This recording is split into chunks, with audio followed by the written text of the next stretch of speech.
There will now be an opportunity for silent prayer or meditation.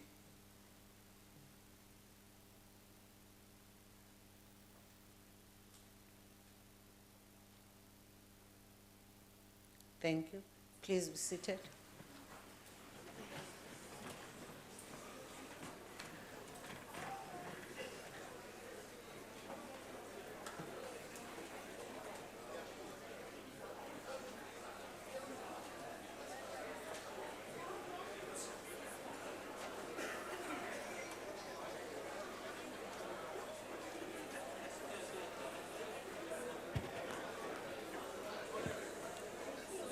Order. The Secretary will read the order of the day. Debate on Freedom Day, consolidation of our freedom through accelerating radical economic transformation. The Honorable, the Minister of Environmental Affairs.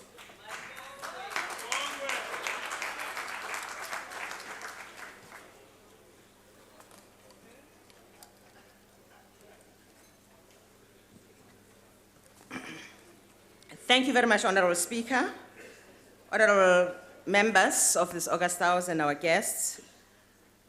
I welcome this opportunity to be one of the participants at this important debate. In a cold winter day, on the 10th of December, 1961, the ANC President eNCA Albert Lithuli stood before an assembled audience at Oslo University. It was dark time. Apartheid was at its zenith. Men, women, and children faced harassment, imprisonment, torture, and even death. The leadership of the liberation movement, if not imprisoned or killed, had been exiled.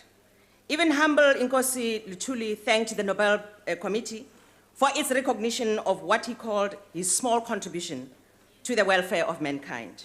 He said the following, and I quote, "I accept the award also as an honor, not only to South Africa, but also to the whole of a continent, to its people, whatever their race, color, or creed.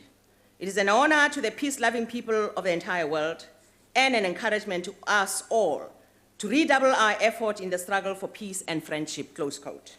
As evidence in the words of the late Nkosi Lithuli, the African National Congress has throughout its history been rooted in the spirit of internationalism, an internationalism that has advanced unity for the global South, for political, social, and economic advancement.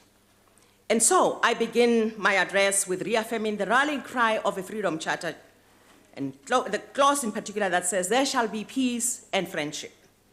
Honorable Speaker, this debate takes place at the start of Africa Month, when we affirm our commitment to the struggle for a humane, just, equitable, democratic, and free world, in pursuit of just a better Africa, but a better world. Not just a better Africa, but a better world as well. Led by the cadreship of public servants who fully grasp their role as agents of change, we have for the past 21 years sought to live the values of the National Democratic Revolution as we strive to create a better life for all. We have not been shy to lead, all the while cognizant of the roles as part of a collective as a nation. And as we talk of our freedom today, we carry all Africa with us. For Africa shares in our victory. We acknowledge the liberation movements on the continent who helped us in the darkest hour. It is a sacrifice we have neither forgotten nor take in vain. We are proud to say that political and economic ties between African countries are growing from strength to strength. We know that our prosperity and success cannot be divorced from the success and prosperity of the whole of Africa. Our government has and actually continues to work with Africa's political architecture, with the African Union at the helm. We continue to play an instrumental role working with other coordinating formations such as the Presidential Infrastructure Champion, is known as PICI, and the NEPAD, and many other formations, as well as other myriad of ministerial committees in the process of furthering the attainment of socio-economic growth for the continent. We also continue to work to strengthen SADC to enable it to respond to the challenges of poverty, underdevelopment, and conflict. Ladies and gentlemen, and Honorable Speaker, those who have unfortunately found themselves having to migrate in search of a better life because of the conflict, South Africa has been found to be a welcoming place with progressive asylum policies. The Freedom Charter emphasizes that South Africa belongs to all who live in it. Regardless of nationality or status, all who live in South Africa enjoy some freedoms accorded to our own citizens, such as freedom of belief, association, freedom to assemble and trade, and access to the courts. At the same time, we make a continuous call in support of President Jacob Zuma that all foreign nationals should respect and comply with South Africa's laws and regulations. We must strongly reject the claim by those, including many in this assembly, that South Africa is not a safe place for migrants and asylum.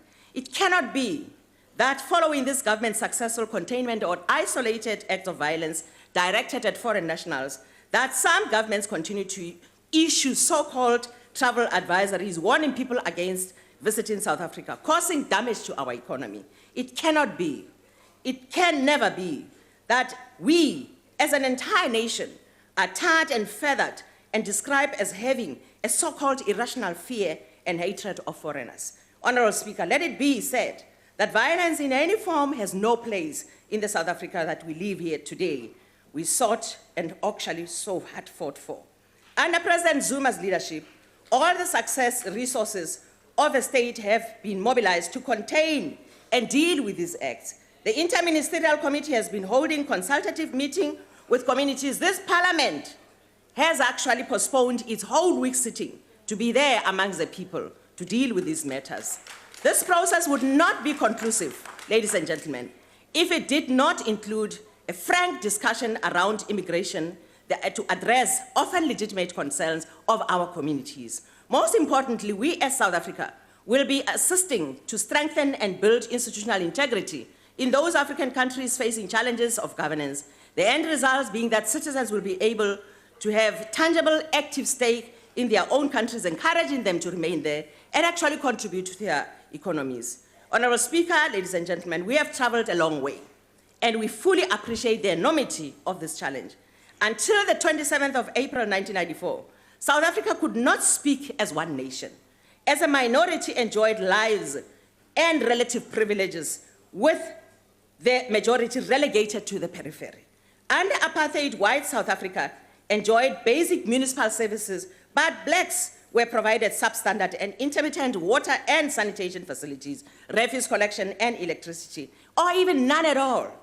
Per capita spending of black education was 1/10 of spending on white education, dooming millions of our people to menial and low-paying work. Blacks had limited, if not access to public health facilities, especially in the rural areas. As a result, life expectancy of white South Africans in 1990 was 69 years for females and 76 years, 69 for males and 76 for females, because of reasons we know. Whereas for blacks, males were 60 and for females were 67. Over the past 21 years, we as government led by the African National Congress have prioritized socio-economic transformation by directing government spending towards helping the most needy. That millions of households now have access to basic services, access to healthcare, and education is a statistics we often take for granted without the benefit of hindsight and history. It is easy for many to forget that before 1994, massive swaths of our population were denied basic rights in a country of their birth. Today, in furtherance of this government's program of radical socio-economic transformation, we have an industry and development with millions of our people able to uplift themselves from poverty as a result of social programs. We sometimes forget this. Anyone from Gauteng will remember that barely 20 years ago, the stretch straddling the highway between the cities of Johannesburg and the capital Pretoria was a dense shrub, big bush. Today, it is one of the fastest growing economic hubs of our country, with industry development, housing, class, transport, and infrastructure networks. Those who travel this road and do not know the area before 1994 will marvel at the spectacular pace of growth, so much that several multinational companies have chosen Midrand as their headquarters. Such a good story has been replicated in many parts of this country, including the rural area, as electrification and access to sanitation catalyzes economic transformation. In 1994, households connected to electricity grid were just 50%, now stands at 86%. 60% of households had access to water, just under that. Now we are at 92.8%. Over 8 million learners are enrolled to low-fee schools, leading to increase in secondary school enrollment from 51 to 80%. Primary school enrollment rates are approximately 98%, with nation school feeding schemes ensuring that learners has to make it through the day without, no learner makes it through without a meal. Knowing as we do the correlation between hunger and concentration levels, this enables our learners to attain higher grades, matriculate, and go on to enter the productive workforce of South Africa. Honorable Speaker, when we in government speak of social security, we speak of a revolutionary act and its capacity to transform society, communities, and whole country. Our vast social security network has assisted in lifting millions out of poverty. The social welfare strategy and policies guiding this movement, led by the African National Congress, are to address a legacy of deprivation and discrimination in the distribution of social services under apartheid that provided a net to some but deepened poverty amongst the majority who were unable to care for their families. Today, thanks to the vast social network, more than 16 million of people access these grants, as opposed to 2.7 million that who happened to be white and colored at the time. Honorable Speaker, ladies and gentlemen, as we mark Freedom Day this past few weeks, and as we debate here today, we do not need to be told twice, South Africa is a better place to live in. But we, as we reflect on how far we have come, we should never lose sight of a legacy inherited by the democratic South Africa, namely a myriad of developmental challenges that were the result of systematic institutionalized discrimination. It was institutionalized, let's face it. What was entrenched over centuries simply cannot be undone over 21 years. In rolling back these effects, we want to remind all South Africans that are part of this government program to create a better life for all, that we have not forgotten them. We will reach them because they are part of the program. It is a promise that we have made that we continue to make, but not in 20 years. We want to remind those who wish to create despondency and anger amongst our people that our people know the ANC has not forgotten them. And we see this in election results. It is for this reason that last year we were once again entrusted with the responsibility of leading this country. There has been an expectation that 21 years of democracy, that our people's lives will have been transformed. We have not said so. We have a program. However, the reality is that even if all the resources of the state have been marshaled to this end, that we would not realistically be able to reach all our people by now, given the magnitude of the problem. And we must face this mess and talk about it all the time. Let's not be led not to believe that there has been mess in the past. We've got to, because we move from a premise. That we have managed to reach this many people is an indication that poor policies of the African National Congress have truly contributed towards vastly improved living standards of our people. Because of these policies, there has been wider income distribution, improved welfare and standards of living, greater utilization of our bulk services of infrastructure that exist. As we enter this new phase of democratic revolution, we will not shy away from tackling these challenges head on. The National Development Plan lays the groundwork for further building a society based on humanity, on prosperity and success for all South Africans. Now, in line with global trends towards sustainable development, this government has prioritized sustainable development which balances economic growth, environmental considerations, and prosperity for our people. We'll continue with the task at hand, all the while ensuring that our solid outcome-based monitoring and evaluation system in government are strengthened to hold the government accountable to you, our electorate out there. Honorable Speaker, in moving South Africa forward today, we reaffirm our commitment to patriotism, to development, and to internationalism. These are the very foundations upon which our democracy is built. They are in the same foundation. Your time has expired. Thank you very much, Honorable Speaker. The Leader of the Opposition.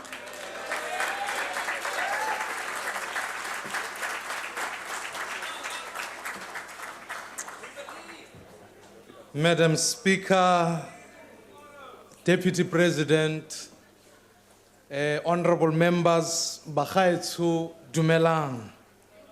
Hey, dumelang. Ra dumedisana ke re. 21 years ago, our nation woke up to a day filled with hope and optimism when almost 20 million citizens voted for freedom and a democratic, inclusive South Africa. They voted for the dream of a rainbow nation and a country free from oppression. Democrats, South Africans, we can be proud of what we've achieved over the past 21 years. We must indeed celebrate that legalized racism, sexism, and homophobia are things of the past. We're a nation today that any South African can choose who to marry regardless of the color of their skins or their gender.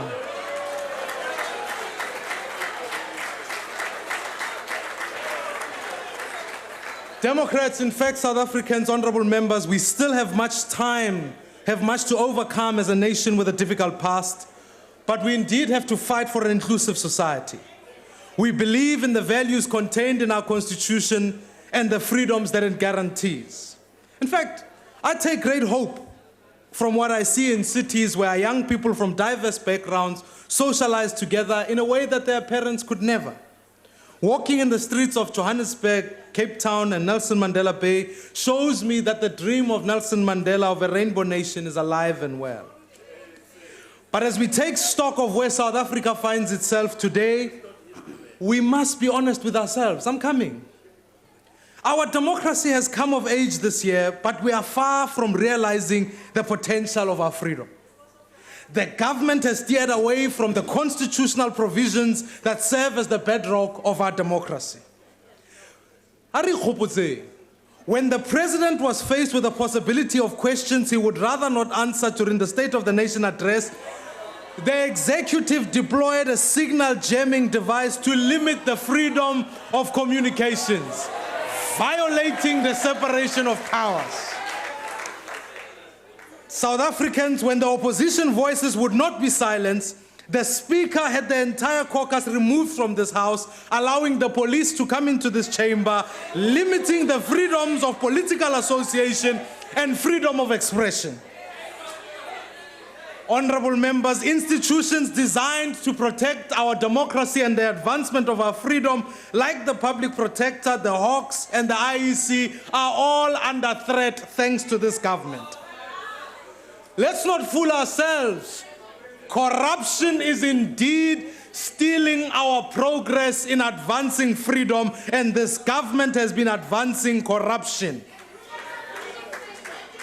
So in the face of actions like these, the optimism we felt in the first decade of our democracy has been replaced by a feeling that our country is no longer headed in the right direction.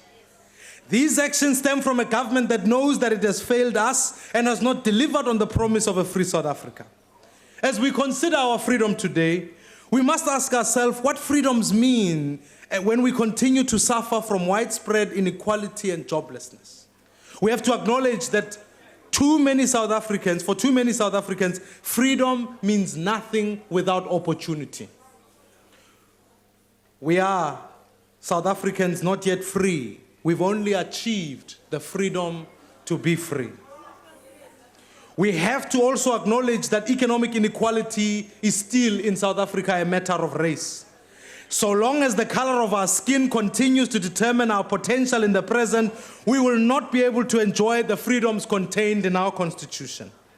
The point simply is, our people need freedom they can use.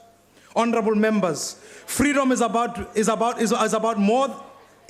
more than a constitution based on a universal Bill of Rights. Freedom is when every child growing up in Soweto has the same opportunities and chances of a success as a child growing up in Gauteng. Madam Speaker, we have indeed made great strides since the days of apartheid, but I think we can all hold ourselves to standards higher than that. The society we all want to build is far from this. Our economy is growing at just 2%, and at this rate, we can make no meaningful dent in our unemployment figures. Unemployment in South Africa is still at 36.1%. Of those who are unemployed, 66% are young people. the greatest crime the ANC has committed is in fact not Nkandla. It's the fact that they failed the education of South Africans. Since, in fact, President Zuma came into office, 1.4 million South Africans still cannot find work or have lost their jobs. Freedom means nothing to youth who are without work or a chance for a successful life. We need to tackle this problem by empowering young people with the skills they need to be employed, while also growing the number of job opportunities available to them. Every year, our government focuses on the matric pass rate while ignoring the quality of education that they provide. None of us deny that access has improved, but all of us must accept that the quality of that education has not. Unemployment and an inferior education go hand in hand and must in fact be tackled together. On the most basic level, we need to ramp up investment in well-equipped schools with adequate learning materials, textbooks, and dedicated teachers that can prepare the children for their life after school. No longer can be said of South Africa that a child studying under a mud house or a tree is enjoying the benefits of freedom. In order to become a growing, world-class economy, we need to ensure that we are focused on raising adult literacy and improving the pass rate in critical subjects such as mathematics and science. Teachers must be subjected to competency testing, and learners must write regular literacy tests and numeracy tests. As it stands, our education system is failing our children, with less than 30% of matriculants last year achieving the results necessary to enroll at university. Those who do not manage to gain access to university have to struggle to find funding. That is why the DA would gradually increase the funding of NSFAS to 16 billion rands so that no student who has an ability to learn is prevented from doing so. And we would start with a government internship program that gives young people a chance to get work experience to increase their chances of getting a job. Honorable members, it is the duty of every generation to ensure that its children are better off than they are. Freedom is never completely won, but it must be fought for in each generation. But we must acknowledge here today, Madam Speaker, that this government is failing in its duty. This government is failing to provide solid leadership in the economy. Instead of making it easier and cheaper to start a business, it is strangling entrepreneurs in red tape and government inefficiency. Instead of reforming BEE to make it truly broad-based, it does the opposite, reinforcing that every South African knows about the ANC's BEE, that it creates billionaires who are connected to the ANC, but no jobs and no real empowerment. Instead of investing in infrastructure that our economy needs to grow, it continually underspends in infrastructure budgets. Instead of holding teachers accountable to their performance or even their attendance, this government has allowed education standards to fall to amongst the lowest in the world. And of course, instead of fulfilling its basic mandate of providing electricity for the economy to run, for factories to work, this ANC government has brought this economy to its knees. The time has come to us to realize freedom that everybody in our country can use. And it can only be done through growing an economy that creates jobs. South Africa has, in fact, the potential to become the leader amongst emerging economies in the world. But to do this, it requires sound policies and focus itself on growth. The DA would like to stimulate the economy by cutting unnecessary red tape and encourage small business growth. We must become a nation of entrepreneurs who seize opportunities to become sustainable businesses that can create jobs. We can't simply be talking about 5 million jobs. We must rather be talking about 1 million entrepreneurs. Access to capital is one of the biggest hurdles to entrepreneurs, but addressing it has the potential to create hundreds of thousands of jobs. And so we need a national venture capital to provide startup funding for early stage businesses. We have to break down the Berlin Wall that separates those who are included in the economy and those who are not. We must restore investor confidence instead of driving investment away through foreign land ownership regulations and the spite of xenophobic violence that we've seen. We must ensure that the building blocks for economic progress like a reliable electricity supply and access to broadband internet, and not run into the ground by ineffective state monopolies. The ESCOM monopoly has to be broken down as a matter of urgency, and more money invested in renewable energy in partnership with independent power producers. Honorable members, the fall of apartheid saw the beginning of a new era of freedom in South Africa. But we are not yet free, because freedom means nothing without opportunities. If we want our children to share in the fruits of freedom and in our democracy, then we need to fight so that they will have the opportunities to live a life they value. But we can and we will win this fight, one generation at a time, and of that, I'm sure. Our second democratic transition will be a shift of power from one party, this one, to another without violence or intimidation, but through end freedom of a democratic vote.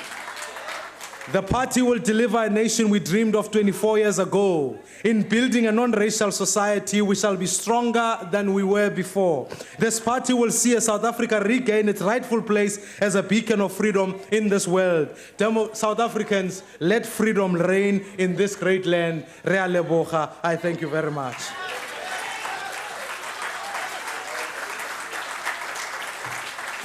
The Honorable Mokause.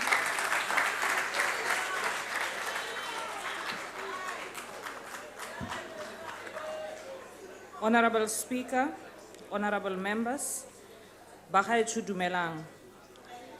Today we are supposed to celebrate freedom, the political freedom brought by the first inclusive elections. We were all joyous and celebrated when white monopoly rule was ended. We believe that freedom will bring about economic emancipation, but we were wrong.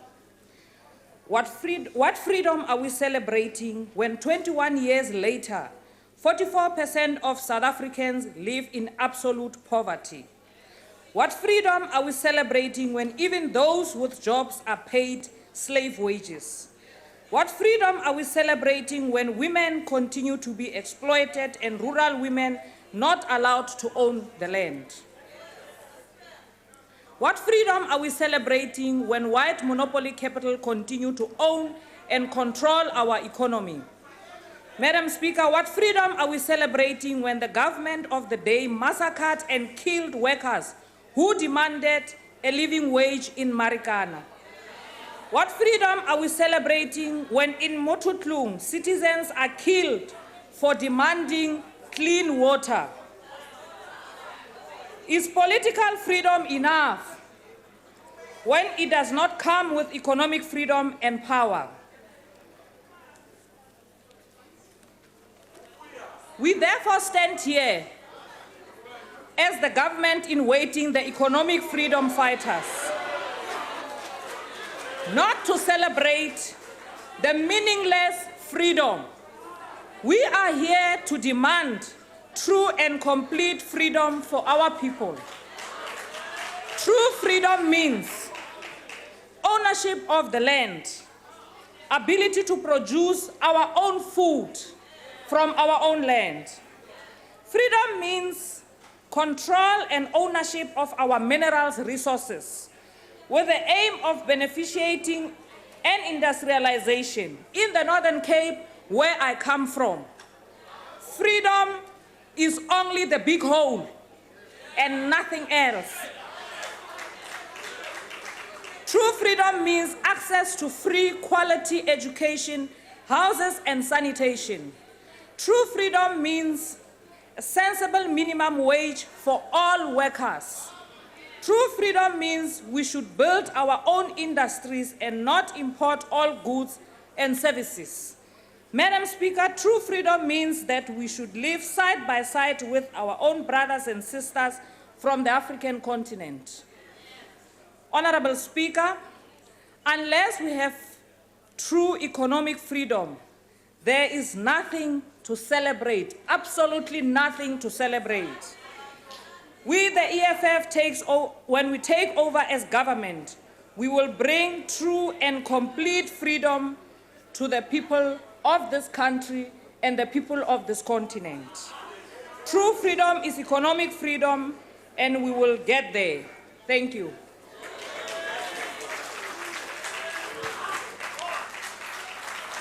The Honorable Singh.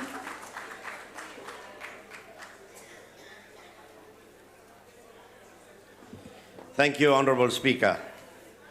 Honourable Speaker, while we recognize the great strides taken to consolidate our freedom in the past 21 years, and as we unpack the meaning of radical economic transformation, let us heed some of the lessons of the past.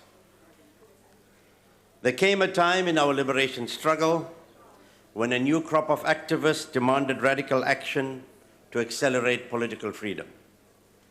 They intensified an armed struggle and imported people's war, making our country ungovernable and human life expendable. We in the IFP rejected this strategy. We understood the lesson of Africa, that the way in which a people bring about their liberation determines the way in which people will be governed after liberation. The same applies to the struggle for economic freedom. If we compromise the principles of our Constitution now, tomorrow South Africa will be steeped in corruption, dependency, and crisis. The call for radical action has come because we allowed ourselves to be diverted from the slow, steady path of economic growth early in our democracy. What happened to GIA or ASGISA? What happened to a clear, unambiguous economic policy? Courageous leadership is needed to pull our nation out of poverty.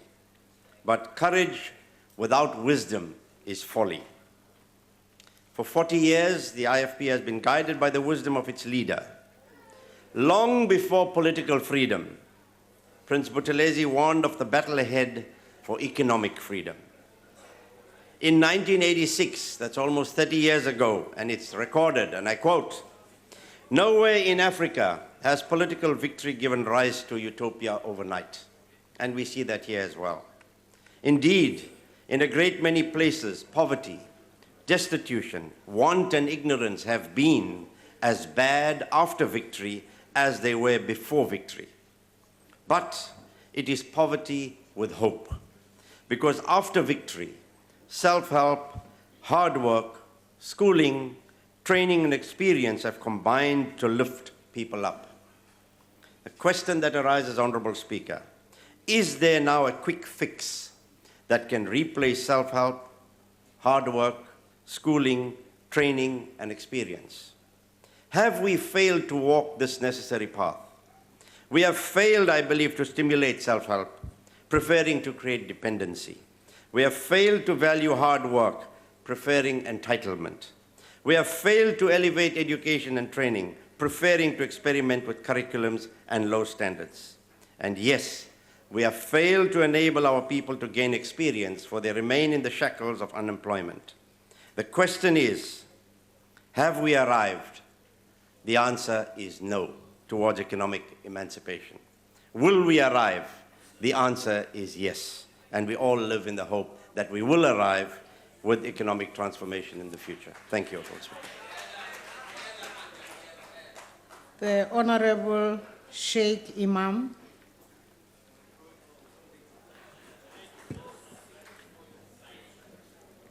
Honourable Speaker, Honourable Deputy President, Honourable members in this House, freedom has many facets, the most visible being political, economical, and social. Indeed, we attained political freedom in 1994. Yet today, we cannot, as a nation, enjoy freedom due to the various difficulties that we experience in the country. But, Honourable Speaker, I want us to be mindful of a fact. When one compares what happened 21 years ago to what is happening today, let us not forget that there's been a population explosion. There's been greater demand for electricity, for water, for housing, for social needs. Let us not forget that, and let us be mindful of that. Honourable Speaker, there is no doubt that there is general consensus in this House today that South Africa needs economic transformation. What we do not have is consensus of the nature of such transformation and, more importantly, the pace of such transformation. The NFP knows that the path to economic transformation is complex and full of obstacles. If the process is not managed with the greatest of care, we are at the risk of destroying the economy of the country. This will have the knock-on effect of eroding our social freedom and ultimately our political freedom. Honorable Speaker, let me add, there's been great successes in South Africa. And I mean great successes. Let us not come here, Honorable Speaker, to mislead the public into believing that South Africa is not a better place, because indeed it is a better place. And yes, there are challenges, there are serious challenges, but let's work together to address those challenges, Honorable Speaker.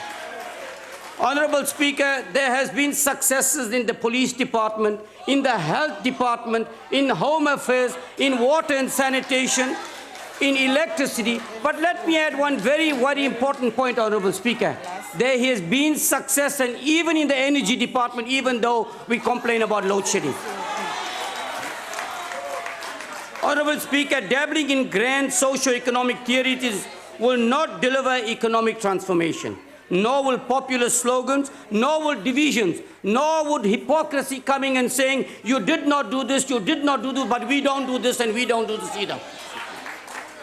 Honorable Speaker, let me remind this House that if you talk about the process of the ideal clinics, the Western Cape is one of those provinces that did not buy into that.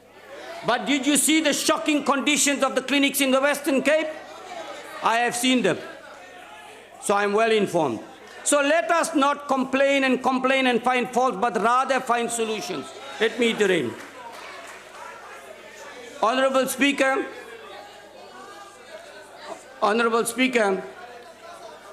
the Department of Health, which has now taken into consideration all the health workers in South Africa who have been temporary workers and have now considering making them into permanent workers, must be commended, because that is what we need to do to create a better life for our people. Order, Honorable Member. What is the point of order? You can take your seat. I'd just like to know, why is he speaking on behalf of the ANC? Is the ANC No, that's not a point of order, Honorable Member. Please wrap up, Honorable Thank you. Sheikh Imam. Honorable Speaker, in order to create a better environment, the National Freedom Party calls on the Department of Education, together with the Department of Health, together with the Department of Sports and Recreation, to work together to create more sportsmen and sportswomen in South Africa of the highest caliber, to create to close the gap with the skills shortage that we have in this country. Honorable Speaker, the NFP calls on the Department of Basic Education, when providing NSFAS funding and Thank you, Honorable bursaries, Member. Your to provide time it has to them expired. based on the skills. I thank you.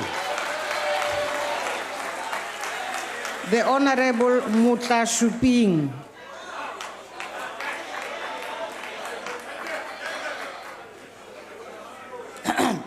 Honorable Speaker,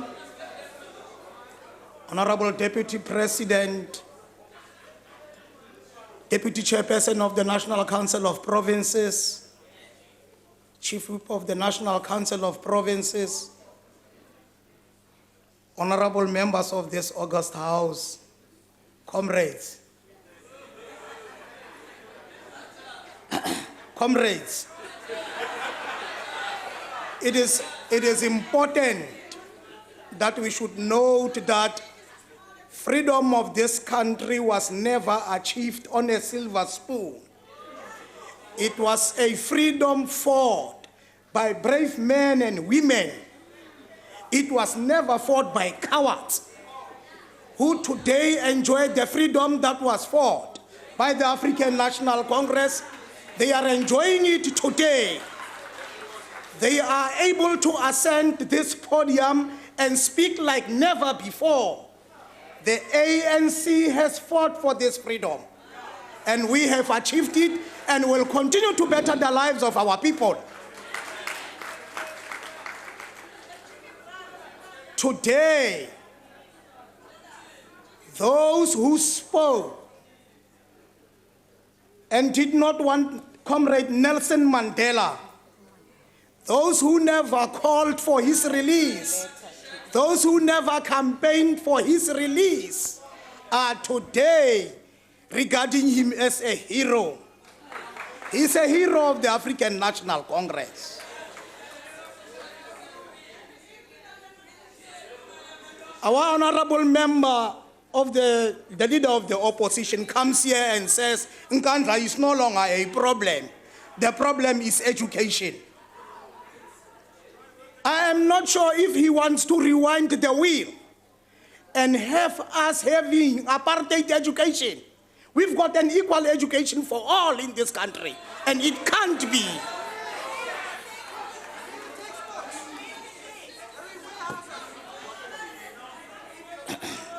I ascend your podium, Honorable Speaker, to speak with a deeper sense of gratitude and privilege, and also do so very keen awareness of the tremendous burden of responsibility which often makes my heart heavy.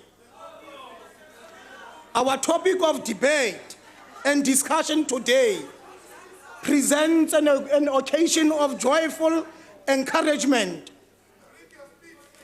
It is so, Honorable Speaker, because South Africans in particular and Africans at large are in full grasp of the extent of the significance and historical implications of recent attacks on African citizens and citizens of other nations that had engulfed our township.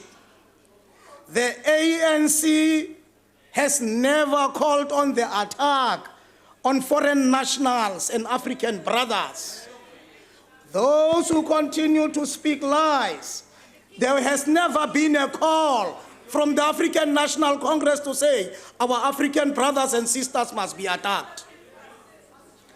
It was the wisdom and statesmanship showed by our president in steering our boat of destiny and through what appeared like troubled waters ahead of us.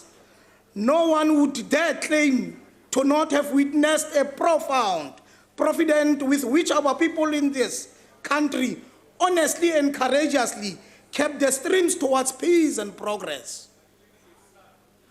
Flowing in the direction of making one of Africa's treasures and South Africa a prosperous and home to all in Africa, I wish to be recorded, Honorable Speaker, that His Excellency, Comrade Jacob Zuma, displayed a significant example of statesmanship. Deeply appreciate by taking the lead in condemning and combating attacks on foreign nationals. This was in the spirit of promoting the agenda of building a united, prosperous Africa full of peace and security. Thanks to the mandate of the Freedom Charter and enjoys of all of us to strive for peace and security. Nobody will write me a speaker, I'm a good writer. The Freedom Charter remains South Africa's inspiration in advancing the spirit of a prosperous, non-racial, non-sexist, and peaceful country's international relation. Our international relations, policies, and objectives are therefore directed by the Freedom Charter. Order, Speaker. Order. Therefore, What's the Honorable point of Speaker. Order, Honorable Member. Can you just... Yes, Honorable Member. Is it parliamentary for the member to mislead the House that is writing his own speeches? We all know his speeches has been written by his researchers. No, Honorable Member, please, man. We shouldn't persist on these points of orders that are really not points of order. Proceed, Honorable Member. Honorable Speaker, we are beginning the celebration of the African Month, following celebrations by South Africans of their Freedom Day. I have written this speech, and I'm speaking to it. If you can make your research and find out if there is anybody who wrote it. Africans across the continent vowed upon obtaining first independence of the soil of the country of Nkwame Nkrumah that no African country will enjoy her freedom and independence while any of their sister countries remained in the bondage of colonialism. This was done under the banner of the African Union. But okay, go botlhoko thata, re utlwa botlhoko, re swabisiwa le ke ditshwantsho tseo re sa di rate, mme ga go ka mo thateng tsa rona gore re ntshe dilo tsotlhe tsa bokolonial go ngata di-statue ka dihamore le go di tshela ka pen. Jaanong ke batla go bontsha seila kgaka senwamoro ba tsa hamore ya bokolonial ba dirisa yone go ngata statue tsa bakolonial, ba tsa pen ba penta ka yone ya makolonial. Ha ba budiwa gore he lo dirang ba choma ba bua English. Yaanong ha ba bua sekgwa se ba se thwathwantse ke sekgwa sa ga Cecil John Rhodes sa tlileng ka sona, sila kgaka senwamoro esifra go a felela foo. A ba tsa go thwathwantsa sekgwa ba go ya ba dirisa dithipa le divorotlo tsa bakolonial.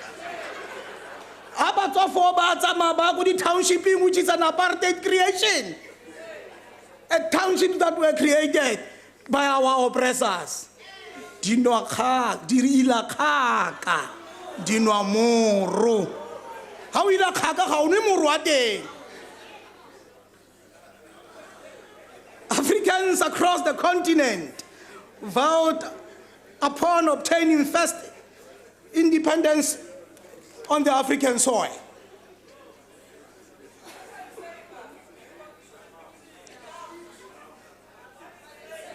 Africa is today at work. Here Gambia, Congo, Nigeria, Tanzania, Namibia, Angola, and Mozambique are a subject of continuous renewable political mandate by citizens executing their freedom to vote for who they may deem a capable leader to take them towards the attainment of that higher and advanced standard of life. Here Sudan, Kenya, Chad, Central Africa are advancing the victories of peace, greater and more abiding than the sports of war. Conflicts, conflict and strives are slowly evaporating, only to be replaced by recognition and embracing of democratic values. The Freedom Charter remains South Africa's inspiration in advancing the vision of a prosperous, non-racial, non-sexist, and peaceful country. The Freedom Charter also constitutes the firm foundation for the conduct of our country's international relations.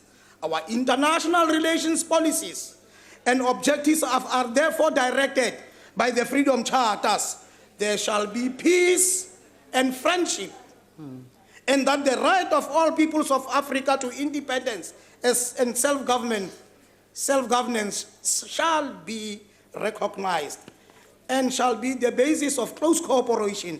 We strive for a better Africa in a better world, an Africa that is humane, just, equitable, democratic, and free. The commitment to the promotion of the African agenda, including the Partnership for Africa's Development, NEPAD, and the African peer review mechanisms, derives from this commitment of the Freedom Charter. Must listen so that you learn and start throwing. NEPAD is a continental strategic framework for socio-economic development. It was established in 2002. Its vision is focused on the revival and development of Africa, and inspiration to establish the continent as an active, responsible partner in the emerging world order.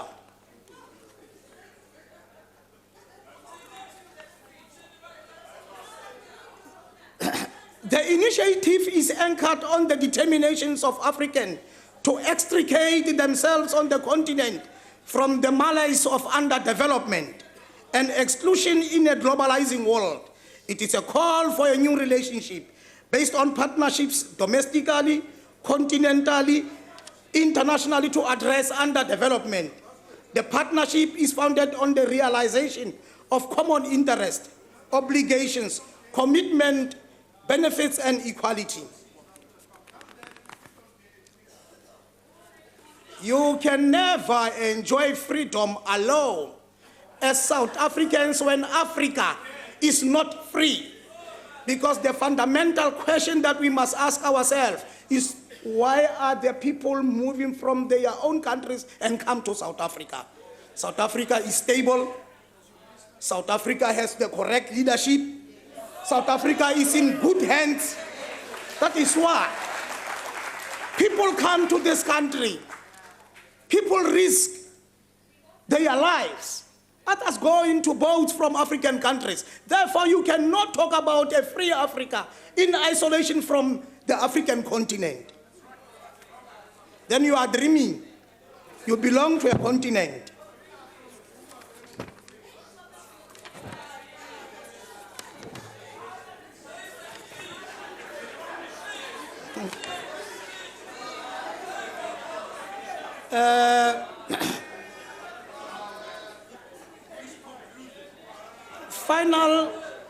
Final designs and inception reports on the Serenge and Nakonde road projects have been completed to cement our relationship in Africa. There is good progress being made in terms of finalizing the memorandum of agreement, bilateral agreement on the Beit Bridge one-stop border post and on the Beit Bridge master plan. They will never be disappointed. No, they need a response. Honorable Speaker, these heights of the 20th century, I wonder if you can cast your eyes to the graveside of the great Kwame Nkrumah and say, thy political kingdom is sought and won. Respect to that of Amilcar Cabral and say we will continue to want to tell no lies and claim no victories. For we know that our streets, our towns, and our people, through the attainment of the freedom that we have got, we still are faced with certain challenges, and the ANC has a plan to address these challenges.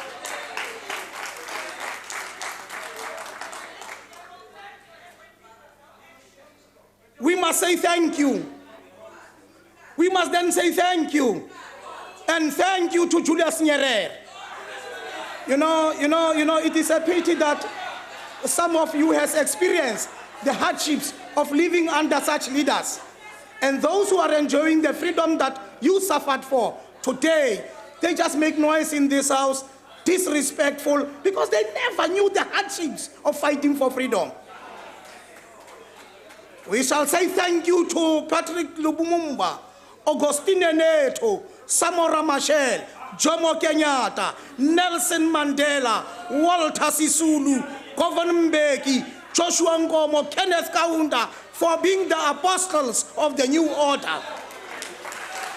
Thank you very much, Honorable Member, and your time has expired.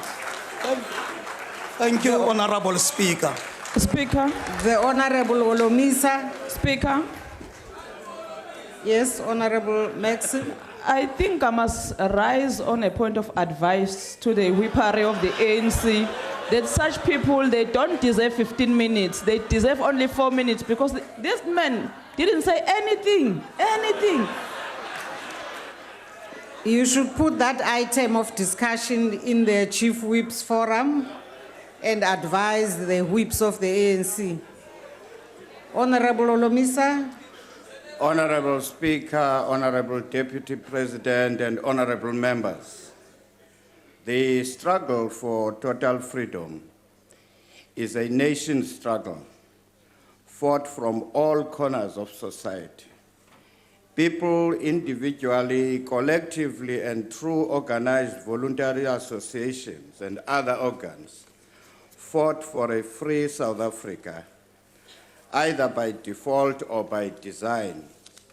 The circumstances under which we celebrate the 21st anniversary of our democracy necessitate that we draw lessons from some of the fundamental ingredients that made the struggle against apartheid successful. The high levels of poverty, unemployment, inequality, and corruption demands that we go back to the collective and inclusive approach. Surely the exclusion of many with requisite skills and knowledge in the name of the so-called deployment policy does not help the nation to successfully confront these challenges. If this exclusionist approach is not attended to, the realization of today's theme is a dream because it will perpetuate the beneficiation of the few among those associated with the ruling elite. Acceleration of radical economic transformation requires, amongst others, very trusted and dedicated leadership, which is not in the deep pockets of the upper class.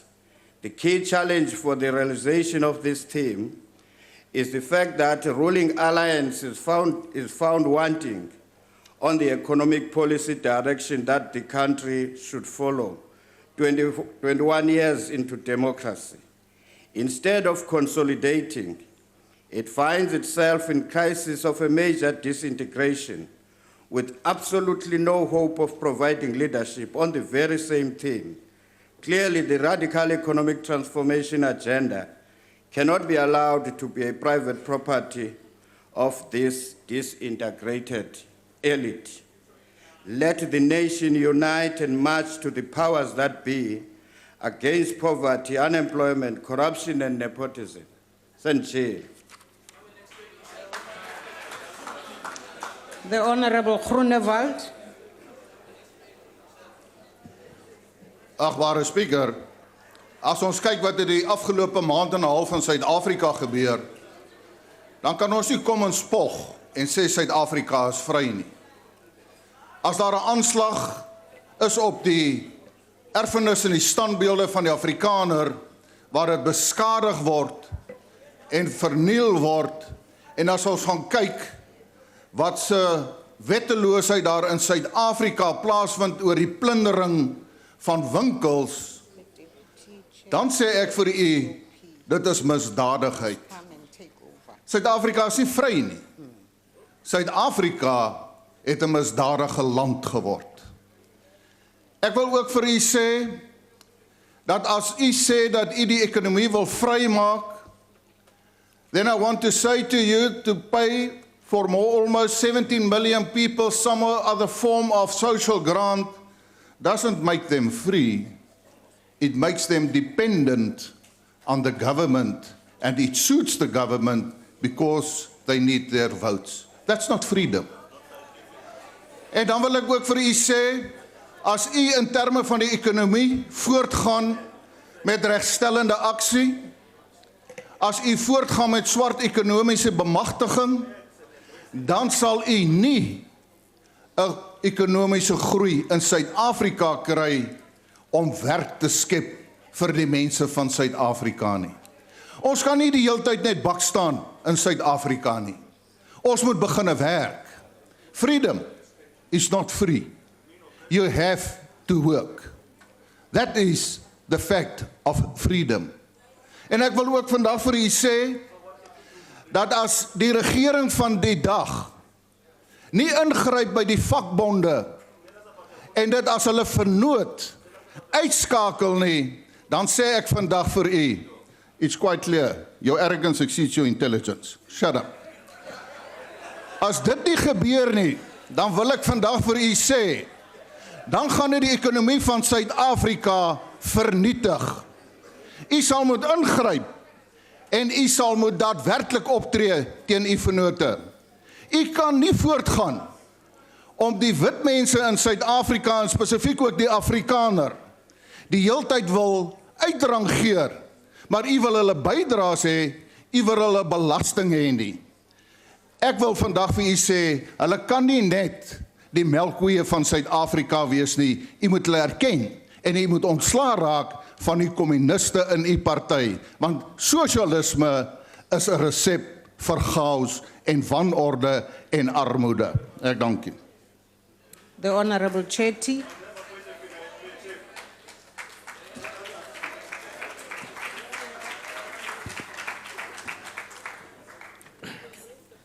My name is Morgan Chetty. I am an African, and I say no to xenophobia attacks. Greetings and salutations, Madam Speaker, Deputy President, honorable members, guests, and to all of those South Africans who have made sacrifices for us to enjoy the freedom that we share today. The late Tata Madiba said, "For to be free is not merely to cast off one's chains, but to live in a way that respects and enhances the freedom of others." In consolidating our freedom through accelerating economic transformation, we must agree that South Africa today is a better place than it was pre-1994. We have achieved remarkable progress since we became a democracy. But today, Honorable Speaker, we have lost the sense of optimism that our first democratically elected president, Tata Madiba, gave us. There is no doubt that the ANC has changed. President Zuma's ANC has forgotten the hope, the ambitions, the aspirations, and the promises of 1994. Under President Zuma, South Africans are becoming poorer, more of them unemployed, and even more becoming disenfranchised of the promise of liberation. Our people feel powerless to fight corruption in view of the fact that the very leaders that they once trusted to serve them have fallen foul to corruption. President Zuma's ANC is out of touch and indifferent to the daily struggles of the millions of South Africans that are excluded from the economy. The unemployment rate of South Africa today is higher than ever before. The deployment of cadres into high-ranking jobs has proven to be the foundation for the failure in us achieving the economic growth that the country so richly deserves. Public funds that should be prioritized for improved basic service delivery to the poorest of the poor has been wasted on corrupt projects. Projects like the President's private house in eNCA, together with his fire pool and chicken run. Failing municipalities that cannot provide basic services, yet they award 36 million rand to privately owned football clubs. Administrators appointed to dysfunctional municipalities with questionable credentials earning 200,000 a month. These are to name but a few. This is public funds that should be spent on improving service delivery and maintenance of our collapsing aging infrastructure. President Zuma had promised to create 5 million jobs. Where are the jobs, Mr. President? Let us not be fooled. That is not corruption that is the major obstacle placed before our people, but it is indeed the substandard education that is failing our youth of today. The food parcels, blankets, EPWP temporary jobs, and SASSA vouchers distributed prior to elections isn't something for government to be proud of. That is not a good story to tell. Our people need permanent and sustainable real jobs. The most recent xenophobia attacks and the manner in which government failed to act both with speed and responsibility epitomizes a government that is not in touch with its people. 21 years into our democracy, have we forgotten that during those dark days of apartheid, it was the very brothers and sisters from our neighboring African countries that kept our freedom fighters safe? Yet now, we have turned our backs against them. We must hang our heads in shame. The Democratic Alliance, as a government in waiting, we will take over the union buildings and we will ensure that we accelerate economic transformation by working better together. We will create more jobs, real jobs, through carefully tested and budgeted policies. We will create 6 million real jobs, and as our economy accelerates, so too will South Africa be a better place for all. This is not a pie-in-the-sky assumption, but was indeed published by the South African Reserve Bank in 2013, which illustrated that policies like the DA's can increase our economy by 8%. Our fit for purpose and open opportunity will ensure that the most competent person for the job will succeed, and therefore the country as a whole will become successful. The increase in the number of municipalities that have been placed either under administration or dissolved as a consequence of the incompetent catered deployment of comrades to senior positions. This is the root cause of service delivery failures that has witnessed our people having to take to the streets with service delivery strikes and protests. As political parties, we have a constitutional responsibility to protect the democracy that we all enjoy today. This is a democracy that was fought for on the backs, blood, sweat, and tears of men and women of true character. We must never ever take this for granted. Honorable Speaker, the President's time is running out. If the ANC is serious in wanting to accelerate economic transformation, then Luthuli House must recall those corrupt cadres starting from the top. I thank you. Thank you very much, Honorable Deputy Minister of Justice. Can you continue the debate?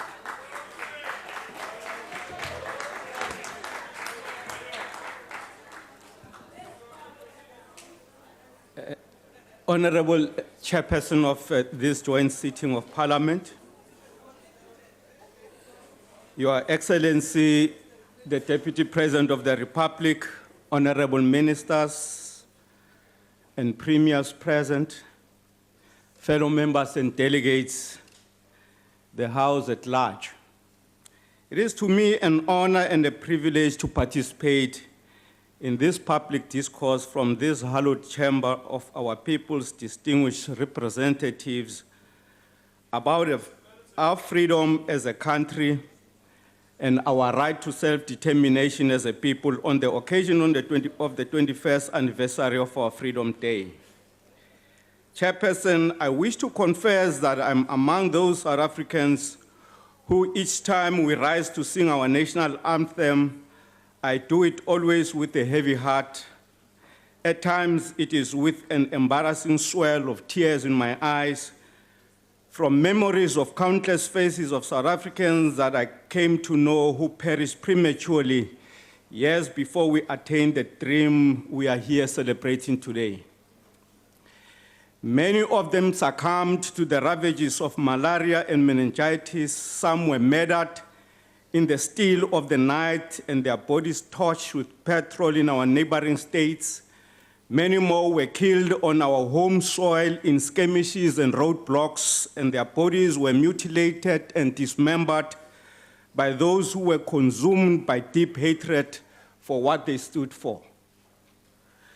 These courageous patriots, together with the countless militants who disappeared and those who were martyred from the structures of the mass resistance movement of this country, inspired by the leaders who languished in South Africa's jails for life, yearned for social justice and democracy in their land of birth. They harbored a deep desire for a society where democracy is sacrosanct, a life where, right or wrong, the views of the majority is at all material times enjoying abiding respect, as it was in the beginning before the disintegration of African pre-colonial societies. These immense and immeasurable sacrifices and the destruction of human lives underpins the tragedy of our country and congruently underscores the value and content of our freedom and the symbols we have fashioned to epitomize them in our national anthem and the flag included.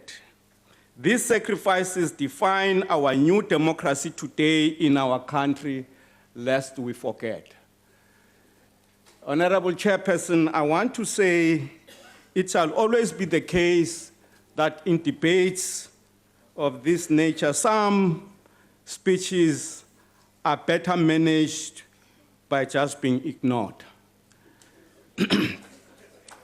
Honorable Speaker, with the limited time at my disposal, allow me to make the following submissions. Firstly, That from the above background I've referred to, it should be difficult as South Africans of different persuasions to strive to make democracy a non-negotiable principle in the running of our public affairs. Furthermore, that when we shall have succeeded, democracy should be intrinsically interwoven broadly into our culture and its subcultures, which we shall swim in comfortably as citizens. This we must do as a commitment by all of us to take our country forward. Honorable members, as we mark the 21st anniversary of our freedom, it behoves us as Parliament to reassure ourselves that our national project of building a united, non-racial, non-sexist, prosperous and democratic South Africa is proceeding well. In the recent period, the African National Congress conducted an extensive assessment of this matter at its 53rd conference in Mangaung and came to the conclusion that the evolving conditions in our environment necessitate that the ruling party must take a conscious effort to ratchet up its programs in order to move transformation of our society to the next phase towards a national, democratic, and prosperous country. Naturally, this decision was informed by the progress we have made since 1994 and the new prospects looming on the horizons and challenges which have since emerged lately, on the other hand, that calls for urgent attention. To recap the salient observations of the ANC in this regard, the following advances are underlined which constitute the socio-economic impact of the post-1994 ANC government programs. Without bean counting, Chairperson, let me refer to the programs aimed at meeting basic needs such as housing, roads, access to electricity, sanitation, and water. Programs to empower women and to transform gender relations, improving access to healthcare and dealing with the burden of diseases, the introduction of extensive system of social grants, free basic services, and other social policies to eliminate poverty and provide sustainable livelihoods, measures to develop our human resources through education and skills, a program of economic transformation that saw growth and some job creation after decades of stagnation. Honorable Speaker, development is freedom, as the winner of the 1998 Nobel Prize in Economic Science, Amartya Sen, argued.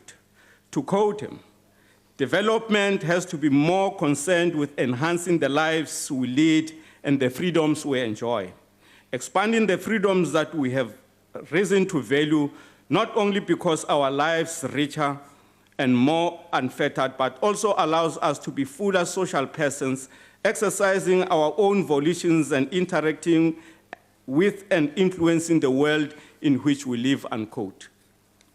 Honorable members, allow me to turn to another vital matter which is symbiotically connected to the occasion this debate is addressing. Since the commencement of the business of this fifth parliament of our democratic republic, there have been high-pitched wailing voices warning everybody who cared to listen that the country was sliding into a crisis. Honorable Chair, without trivializing the concerns of the involved parties, and with circumspect interrogation of the characterization of this crisis and what it consists of, one cannot but come to the conclusion that it is a fantastic concoction born out of desperate political opportunism and frustration from the repeated failure to break the back of the ANC electoral support. Chairperson, it is disingenuous to say because the ANC has won elections with a landslide victory for the fifth time since a new democratic constitution was adopted in South Africa, there is therefore a crisis in the country. It is difficult. It is difficult in an observer's mind to decouple the virulent propaganda campaign to implant in the public minds the idea that there is a national crisis from the effectively counter-revolutionary agenda to paralyze the statutory organs of popular power, parliament and provincial legislatures, which white power and privilege in this country has lost control of. By design or default, the impatience with the pace of social change of the ultra-left has coalesced with the right-wing agenda in South Africa's politics and has emboldened the most racist of the right-wingers who were in hibernation in their belief that the delegitimization of the ANC is finally attainable. Honorable Deputy Minister, may you wrap up? Left-wing opportunism and petty bourgeois revolutionism, shared by South Africa's right-wingers everywhere they are found, is sworn to destroying the forces of change. This is what may develop into a crisis of sabotaging and rendering this hard-won freedom unworkable. Thank you. Thank you very much. May I call on the Honorable Lekota to continue the debate?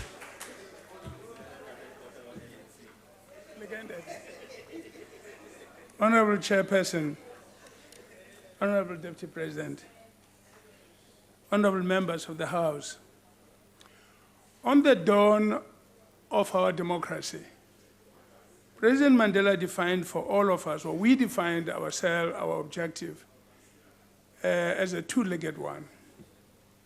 Firstly, to look forward away from the alienation of the past to a future of a nation that is reconciled with each other. When he spoke about national reconciliation, where apartheid had alienated the people of South Africa from each other, our objective was to reconcile them and build one united people. And immediately linked to that, he said it was vital to build a better life for all. If we are to understand and define where we are at the present time, we need to judge ourselves against those two objectives, which have never changed and which can never be supplanted by any other. First of all, I think it is correct on the occasion of this National Freedom Day to come to terms with the fact that we have not stuck to the road of national reconciliation. The levels of tensions amongst the various peoples of our country is unfortunately too high, not only among the people of our country. In a number of communities, the levels of tension, the levels of crime tell you just how much South Africans are not happy, are not stable, are not at peace with each other. That requires that we must, as a nation, as a people, irrespective of social standing, irrespective of political affiliation, work very hard to recover the spirit of the day of democratization, of the first Freedom Day, when we said we want a nation that is reconciled. Secondly, and that comes directly to the present, when he said we must build a better life for all, he didn't say we must look back and try and do to each other what had been done before. He meant we have to work together to ensure that everybody without exception, must be given a better life. Their conditions of life must be improved. I think we have forgotten to look into the future, because it's very difficult to look into the future. Because when you look into the future, there is no tarred road. Honorable Member, unfortunately your time is up. We have to cut it out. And that is where we are today. Our country must work for the future. Thank you very much. Honorable Meshwe, may you continue the debate? Honorable Chairperson, in his book, The Burden of Freedom, the late Dr. Miles Monroe reminds us that the source of freedom is not legislation, but rather knowledge, the discovery of information powerful enough to set you free in your mind. If is what he thinks, then a man is not free until he thinks free. The mind is the key to life. King Solomon once said, "As a man thinks in his heart, so is he." Therefore, he continued, Dr. Miles, you are not free until your mind is set free. Chairperson, the time has come for all South Africans to realize that we are free politically, no matter what our circumstances are. Without this realization, we'll continue to act like slaves and prisoners of the past. We must accept the fact that apartheid is over. To continue blaming Verwoerd and apartheid for our failures today is a clear sign that we are not yet free in our minds and that we have not yet accepted responsibility that comes with freedom. During his Freedom Day address in Umtata in 1999, the late President Nelson Mandela said, and I quote, "On April 27, 5 years ago, we knew that nothing could stop the people's declaration that the time had come to govern ourselves," close quotes. Yes, our people have fought for the right to govern themselves. I believe that governing ourselves goes far deeper than the constitutional right to share in a democratic dispensation and its stated freedoms. Self-governance should nurture values such as respect for God, self-respect, respect for our neighbors, respect for life, and respect for property. These are indispensable values that are needed to build a strong, healthy, prosperous, and peace-loving nation. If we are truly free in our minds, then we will accept responsibility for our actions and everything we do in life. We will not look for scapegoats or someone to blame for our failures. We will take responsibility for our anger and bitterness and for polarizing society and instigating hatred and rebellion in our communities with our speeches. We will learn to control our emotions and choose to do right at all times. The Apostle Paul once said, and I quote, "You, my brothers, were called to be free, but do not use your freedom to indulge the sinful nature, but rather serve one another," close quote. Let us therefore not use our freedom to indulge in lawlessness, selfishness, personal attacks, and insults, but let us serve each other with diligence and work hard to build a prosperous nation that will have enough for everyone. As we exercise our freedom and right to celebrate this freedom, let us not undermine the rights of our neighbor and rob them of their freedom.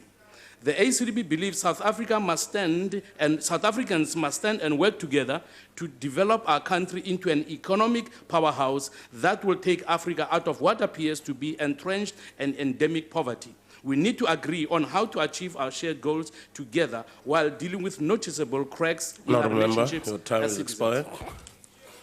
Honorable Kaula, can you continue with the debate? Honorable Chairperson, the theme of the debate sounds very tempting, enticing, and promising.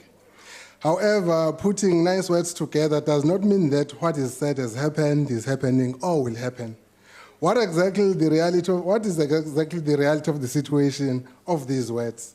Looking back over the past 21 years of our democracy, one acknowledges that the first 10 years of our democracy did introduce intensive economic and social policies to ensure that the transformation of our country is happening economically. These will include policies like affirmative action, BEE, the growth, empowerment, and redistribution, a macroeconomic strategy intended to transform our economy in the late 1990s, and other policies. Coincidentally, these were the first 10 years of a democratic South Africa in which Prince Buthelezi, the president of the IFP, also served in both the Mandela administration and the first 5 years of the Mbeki administration. The GDP rate of South Africa averaged 3.9% from 1993 up to 2014, 2004, reaching an all-time high of 7.6% in the fourth quarter of 1994. From 2002 to 2008, South Africa grew at an average of 4.5% every year. This was South Africa's fastest economic expansion period since 1994. What then went wrong? South Africa recorded its all-time low growth rate of negative 6.10% in 2009. The major contributing factor to this disastrous record was the worldwide economic recession in 2008. Since then, South Africa's growth rate has been sluggish and even below Africa's average. However, other countries throughout the world have recovered from this impasse. Why is South Africa still struggling with it? Other primary contributing factors to South Africa's economic downturn in recent years have been that government has failed to address structural problems such as widening gap between the rich and the poor, low-skilled labor force, high unemployment rate, especially among youth. It is estimated that more than 50% of our youth, about 12 million, are unemployed. Deteriorating infrastructure, high corruption levels, alarming crime, and other factors. South Africa is the second largest economy, very rich in mineral resources. But despite this, the country is failing to cater and provide adequately for its citizens, especially in respect of providing jobs.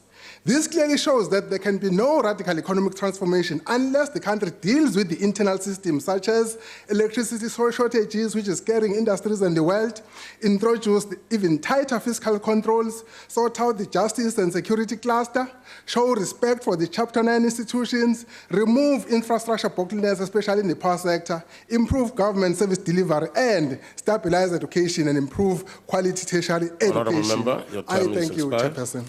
Thank you very much. Honourable Mutau, can you continue the debate?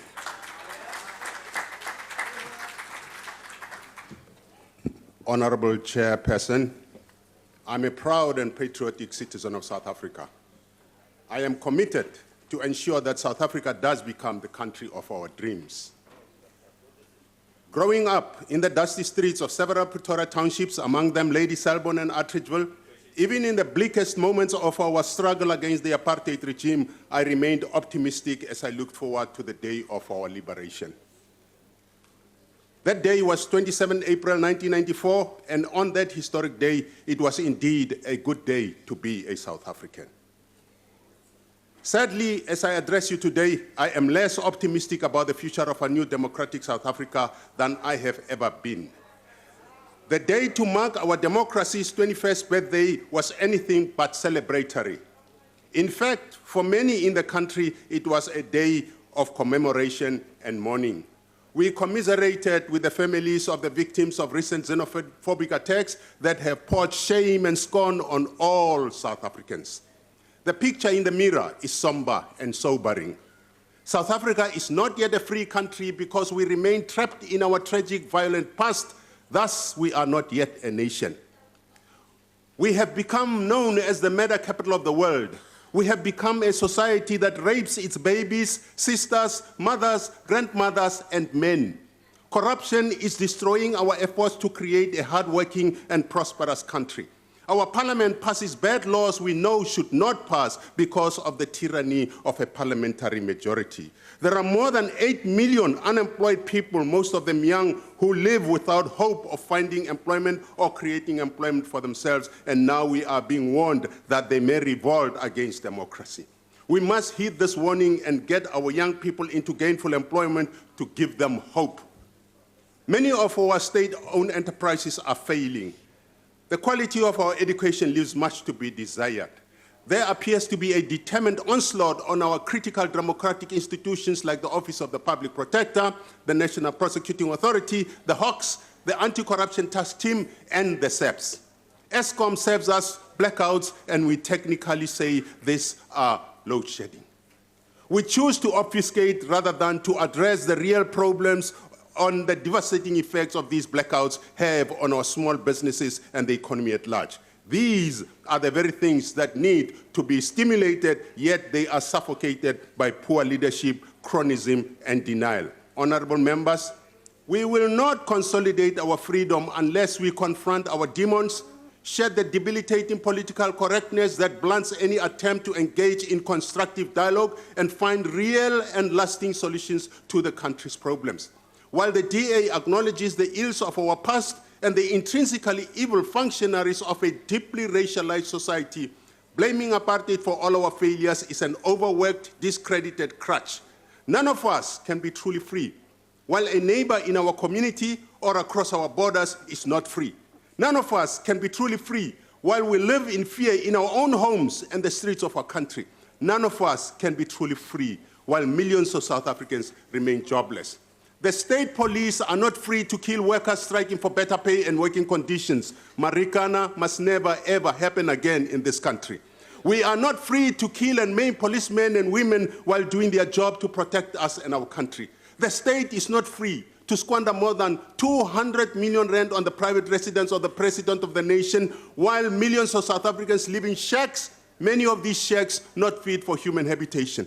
The state is not free to deny the Dalai Lama a visa to visit our country while it rolls out the red carpet for President Robert Mugabe of Zimbabwe, a failed leader who has single-handedly plunged this country into abject poverty and ruin, thereby turning it into something resembling a failed state.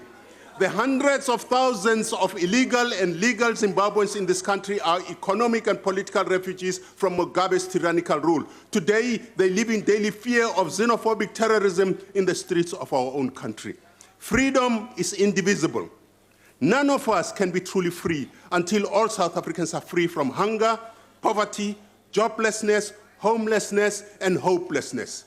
Freedom Day should be a day of hope and optimism, when we should be united in our diversity, a day on which we should remind ourselves that xenophobia, Afrophobia, homophobia, and racism diminish our own freedoms and humanness. That, honorable members, is how we can truly consolidate freedom through real, meaningful change. Thank you. Thank you very much, Honorable the Minister of Energy.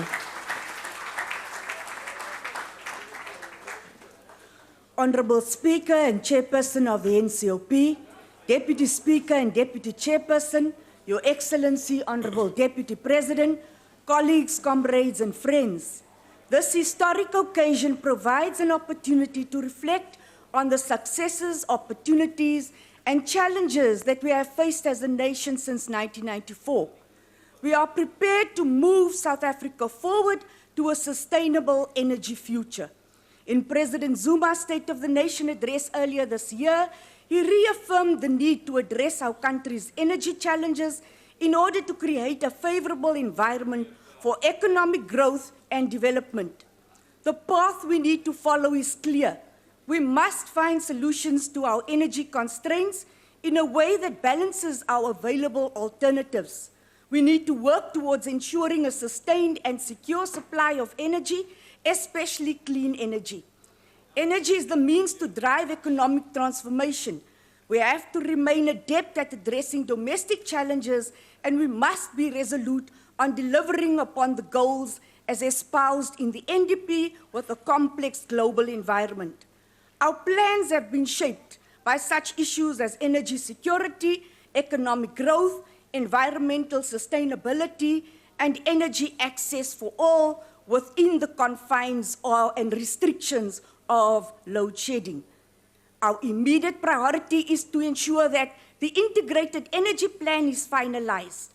The liquid fuels master plan will be completed in this financial year and will be incorporated into the integrated energy plan. One of our main objectives is to facilitate liquefied petroleum gas or LPG imports to create a fair, level playing field to unlock supply and to position LPG as a real alternative solution to some electrical usages. We are ensuring that our programs are more responsive to the needs of our people, particularly the empowerment of women, youth, and people with disabilities. To this end, we have revised our solar water heater program to have a distinct focus to include these target groups. Our new implementation model will favor SMMEs in the manufacturing, installation, and maintenance of these units. Special priority will be given to training the unemployed. This will be done in conjunction with the Departments of Labour, Higher Education, and the relevant sectors, as well as small business development. We remain focused on delivering the Eskom Major Build Program, including Medupi, Kusile, and Ngula, which will go a long way in addressing our challenges. At the United Nations Conference in 2009 in Copenhagen, President Zuma stated that South Africa would be able to reduce its greenhouse gas emissions by 34% below business as usual levels by 2020 and by 42% by 2025. The President's clarion call on climate change and energy diversification guides our response to the impact of increased electricity demand. Our key response to this call has been our successful Renewable Energy Independent Power Producers Program. The program attracted a range of both domestic and international investors. This program must be broadened. It is hailed globally for being amongst the best, most effective, and transparent public procurement initiatives during our 21 years of democracy. We have contracted 5,243 megawatts of clean energy thus far, with 1,797 megawatts already feeding into the grid. Most of these projects are located in the Northern Cape, Eastern Cape, and Western Cape due to the abundance of sun and wind as natural resources, but we are committed to improving our footprint of solar and wind in other provinces.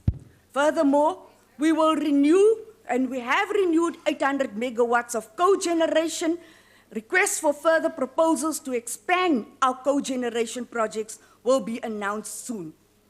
Additional 6,300 megawatts has been added for renewable energy. We have altered and strengthened our renewable energy program so that we can create black industrialists and entrepreneurs in our local communities. As part of consolidating our freedom through radical economic transformation, we remain committed to a diversified energy mix. Our energy mix will comprise and continue to comprise of coal and clean energy, hydroelectricity, nuclear, and gas. South Africa is the only country in sub-Saharan Africa with existing nuclear power generation capacity. Our country's nuclear new build program presents us with a mega infrastructure project which could be eligible for financing and support from the BRICS New Development Bank.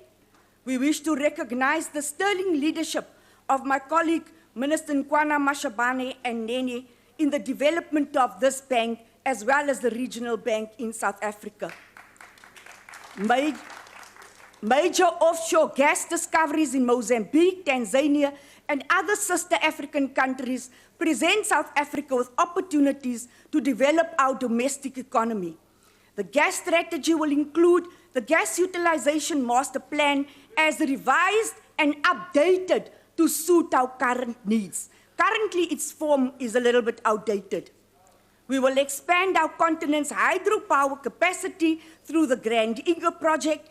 This is a mega infrastructure project which will contribute significantly to President Zuma's work on the continent as he leads the Presidential Infrastructure Championing Initiative under the auspices of the African Union. This will boost economic development and opportunity in our region and address some of the regional challenges. We therefore continue to explore the viability of new technologies and new approaches, including the use of fuel cells. The private sector has come on board to assist us with fuel cells.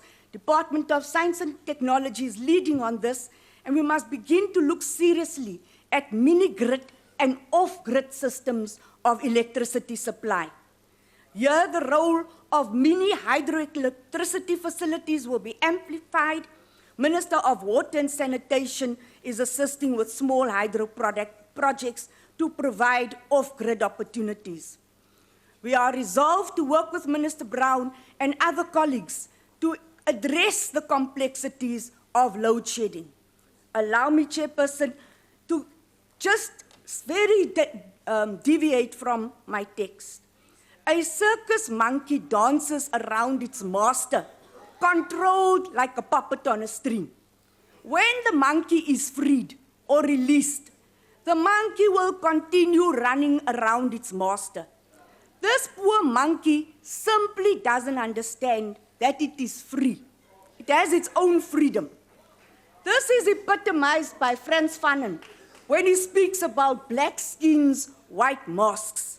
This is what happened when black people in general and African people in particular are free, but they still try to emulate and imitate everything about their former oppressors. They have to speak like them, they have to think like them, they even have to think that they can lead their oppressors. This is an illusion which was recognized by former member Lindiwe Mazibuko. She ran for her life. She ran for freedom. Mampili ran for her life. She ran for freedom. My very humble opinion to Honorable Member Mayamani, run. Run, Musi, run, Honorable Mayamani, run. Before it is too late. After 21 years, you are free. Run, Honorable Member Mayamani. You have nothing to lose but your chains. 21 years of freedom, please be free. Point of order.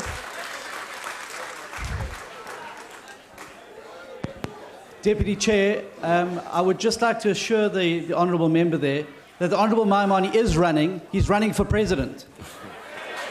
No, that's not a point of order. May I therefore call on Honourable Jafta to continue the debate? Honourable Chair, as we today debate the Freedom Day, the 27th April 1994, commemorating the first non-racial democratic elections in South Africa, this House must ensure that in future, every citizen of this country will have a reason to celebrate. Honourable Chair, though even a blind man can feel the shift made from apartheid into this democracy after 1994, millions of South Africans still live in poverty, unemployment, in shacks without clean water and sanitation, and other forms of discrimination. These people have no reasons to celebrate as they view the freedom as meant for certain groups of people. The recent xenophobic attacks on foreign nationals and violent protests for service delivery, which are now spreading into most parts of the country, serve as an indication to this government that people are not satisfied and that people are dissatisfied and frustrated because their government does not live up to their expectations. As we call upon our fellow South Africans to calm down and accept the foreign nationals as our brothers and sisters and live peacefully with them, this House must also assure the people of this country that South Africa belongs to South Africans and that their interests come first. Yesterday, the 4th of May, the community of Ngau in Matatiel in the Eastern Cape protested for the road which has been ignored for a long time. Graders will only be visible when elections are to be held for the IEC vehicles to come and collect their votes and go. They then are forgotten. The same day in KZN, the town of Harding came into a standstill for the same purpose, the lack of service delivery. This shows clearly that most people have nothing to celebrate other than voting and be forgotten afterwards. It is now high time that the government listens to the people and deliver as promised before they engage in violence. We must, as Parliament, discourage violence and listen to the people, extend interaction with our communities, and therefore give them reasons to celebrate the Freedom Day. The political freedom should go along with economic freedom. Thanks. Siyabonga. Honorable Gaila.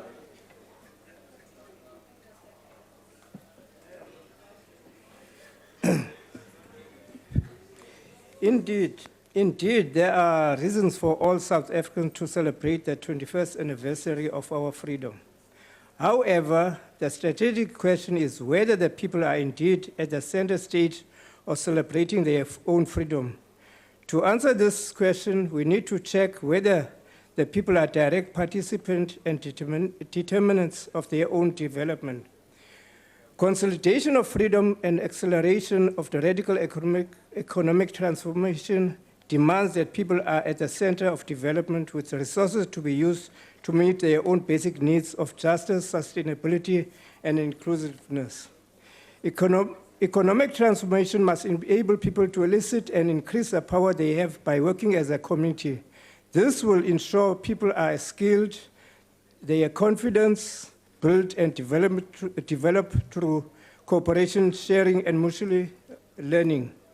People must be enabled to develop themselves with support of government at all levels and be responsible for all decisions from the word go. This must include assessment, planning, implementation of their plans, and evaluation. The UDM believes participation is an essential part of freedom and development. It develops self-confidence, pride, creativity, responsibility, cooperation, and sharing and working together. Without participation, consolidation, freedom, and acceleration of radical economic transformation will be lacking in substance. Total freedom must be for people, by the people, and should result in sustainable socio-economic development. I thank you. Achtbare Wadi, dus is het tijd, meneer. Ja, dank u.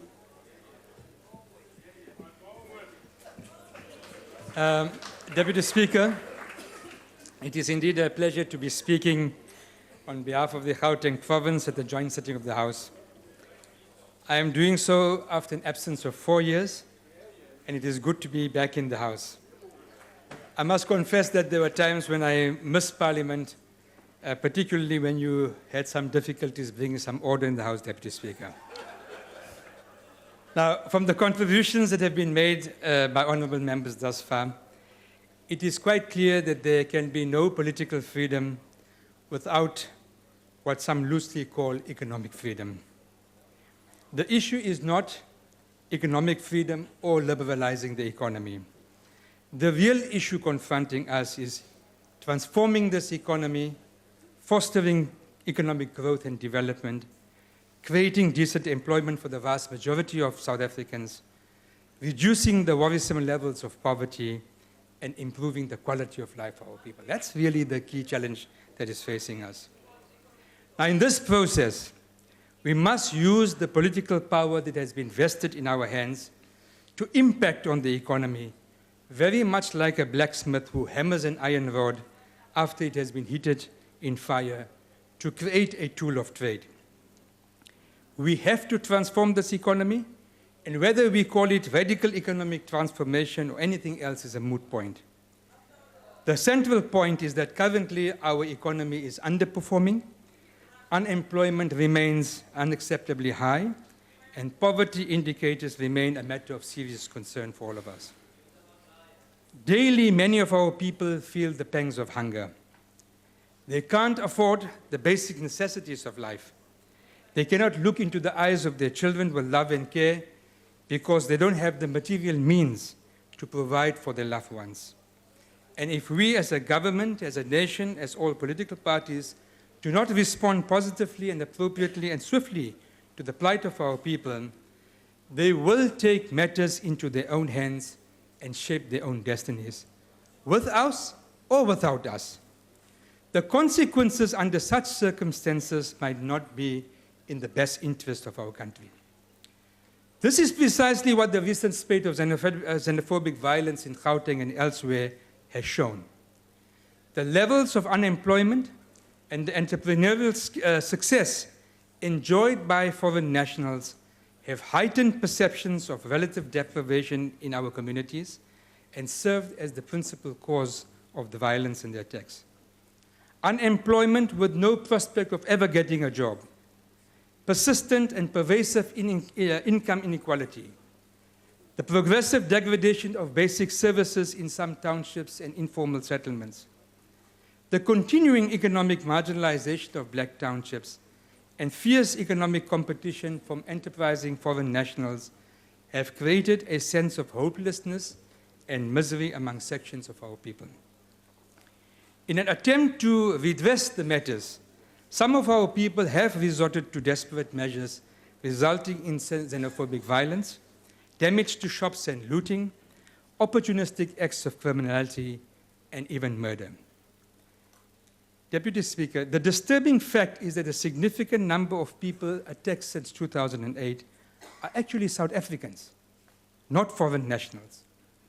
Research shows that in the cases where it could be established, 39% of victims were South African citizens, 13% were Somalis, another 13% Mozambicans, 11% Bangladeshis, 7% Zimbabweans, and 5% Pakistanis.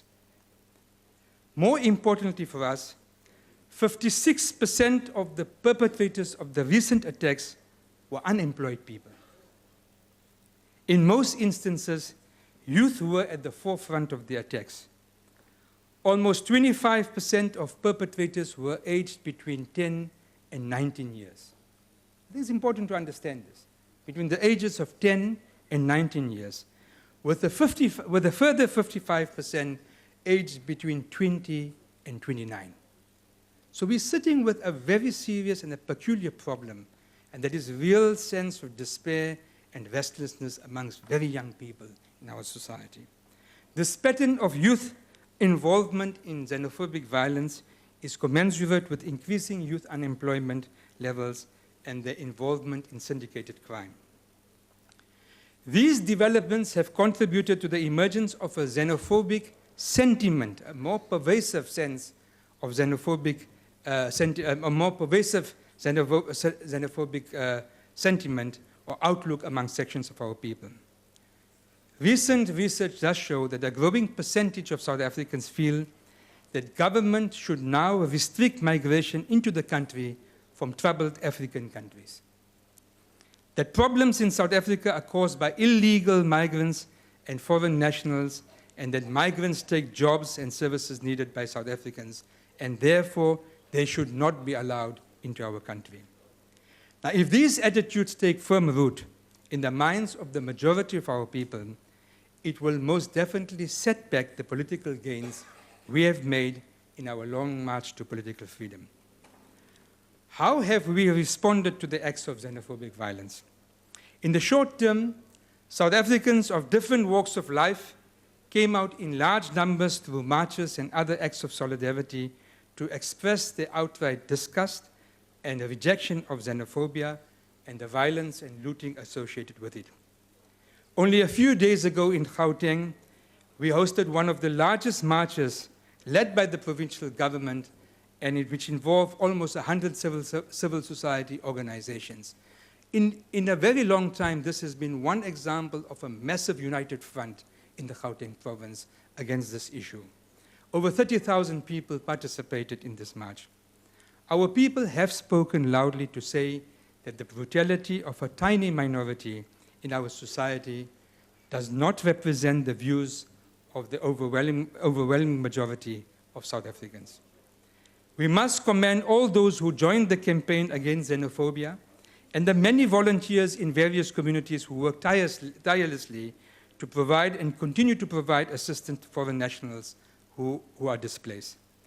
We express our appreciation to the leaders of various organizations in civil society, the religious and business communities, the media, the SAPS, the Metropolitan Police, the Army, the intelligence services, and so many others who have worked side by side with government to ensure that the true voice of South Africans is heard and a caring hand is extended to all victims of the senseless violence. However, Deputy Speaker, the fundamental lesson we can learn from the recent spate of xenophobic attacks is that we do need a comprehensive set of interventions and a sustained program to deal with economic deprivation. It's not enough just to bring the violence under control, but I think we need a sustained effort on the part of the government and the business sector to begin to address the real challenges confronting us.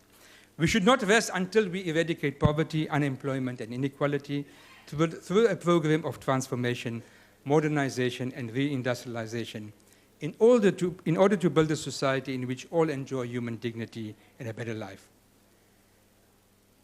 In this regard, I am pleased to report to the House that the Gauteng provincial government has responded positively and proactively to these challenges. It seeks to create an integrated city region characterized by social cohesion and economic inclusion, and becoming and maintaining its position as the leading economy on the continent, underpinned by sustainable socio-economic development. Our economic strategy is therefore based on the following interrelated pillars: radical economic transformation, modernization of the economy, modernization of public transport infrastructure, reindustrialization, particularly of Ekurhuleni, and taking the lead in Africa's industrial revolution. For us, radical economic transformation is about securing structural changes in the economy in order to achieve sustainable economic growth and to improve the standards of living of the residents of Gauteng. It is not possible to spell out all the details of our economic program, but I will give you a snapshot of what is on the table. Our township economy revitalization program is central to economic transformation. It is to be underpinned by the development of township enterprises, cooperatives, and SMMEs that will produce goods and services that meet the needs of township residents. It's no longer that these township shops or the spaza shops are really conveyor belts for consumer goods that are coming from elsewhere. The township economy needs to be revitalized so that actual production begins to take place in townships, even if it's on the small scale. In the near future, public procurement practices will be leveraged to ensure the success of the township economy. This will be ensured through the registration of township entrepreneurs, SMMEs, and co-ops on the provincial supplier database. It is our hope that by 2019, 30% of all government spend will be dedicated to township-based enterprises. The modernization of the provincial economy is a central tenet of our strategy. The Gauteng government will facilitate an enabling environment for business to develop a new ICT economy, including industries for device manufacturing, maintenance, repairs, creation of new applications, and the provision of ICT services. We aim to improve connectivity of township enterprises, SMMEs, and residents in general. All government buildings, hospitals, schools, clinics, and Tusong centers will have access to high-speed broadband over the next 5 years. The consistent provision of energy has emerged as a key issue for us in Gauteng. In this regard, we seek to increase the generation capacity of coal-fired power stations in Tshwane and Johannesburg, install rooftop solar panels on 76 government buildings, retrofit coal-fired boilers with natural gas, install tri-generation and co-generation plants in hospitals, and manufacture methanol stoves by township enterprises. We are partnering with the University of Johannesburg and the private sector to invest in the creation of solar technologies and solar manufacturing farms. The modernization of public transport infrastructure is to be a key enabler of Gauteng's economic growth and development. The projects on the table include the development of an aerotropolis or an airport city around OR Tambo International, the extension of the Gautrain rapid rail system. So we're talking now of a completely new development around Gautrain. The current system is really a north-south link between Tshwane and Johannesburg and between Sand and the airport. We're now talking of a link between the airport or the eastern side of Gauteng to Lanseria Airport. It is linking with the western side. And the development of the bus rapid transit systems in all 3 metropolitan municipalities. The Aerotropolis project will include 29 industrial initiatives to revitalize manufacturing, aviation, transport, and logistics industries linked to the OR Tambo International Airport. In addition, our freight and logistics capacity has been increased through Transnet's upgrading of the City Deep terminal. In addition, planning is an advanced stage for the construction of a new inland port along the N3 near Vosloorus. To ensure ease of doing business in Gauteng, the Gauteng Investment Center has been established and it is currently operational. And next month, the Gauteng government will host an infrastructure investment conference to generate finance capital for some of these major infrastructure projects. Finally, special attention is being given to revitalizing the manufacturing sector, particularly in Ekurhuleni, and giving new impetus to the small but important agricultural sector in our province through the development of agro-processing industries and businesses. Having said that, Deputy Speaker, the Gauteng provincial government will not condone the unlawful attempts by a tiny minority to invade land in the name of economic freedom. Land distribution is an important pillar of all spheres of government, but this must be achieved through an orderly process and within the rule of law. Unruly attempts to grab land will be thwarted swiftly by our government, and we will not hesitate to act decisively against the perpetrators of such unlawful acts. Deputy Speaker, there can be no real freedom for our people, in particular the poor, without their full and productive involvement in a growing, sustainable, and transformed economy.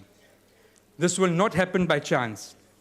It needs to be planned systematically, and government must use its power and leverage its resources to meet the aspirations and hopes of our citizens.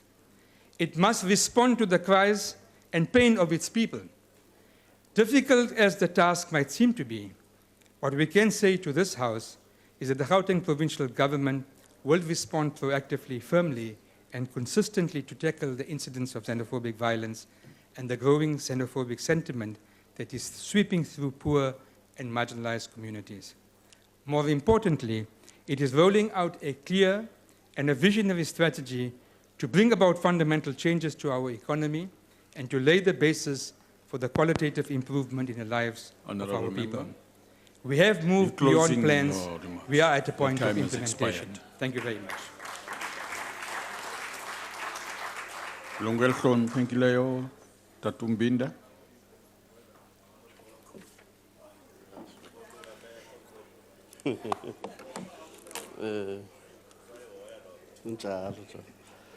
Honorable Deputy Speaker, Deputy President of the Republic, and honorable members, to us as the Pan-Africanist Congress of Azania, it is interesting that our state chose freedom over independence to make the transition of 1994. Most nations called similar transitions independence. This might look very innocent to the sleeping mind. Freedom refers to us as PAC to personal rights, whereas independence goes beyond an individual.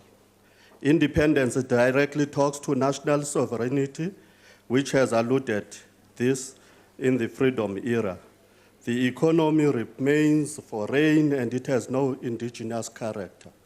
Therefore, the talk of consolidating our freedom through accelerating economic transformation is good but highly limited.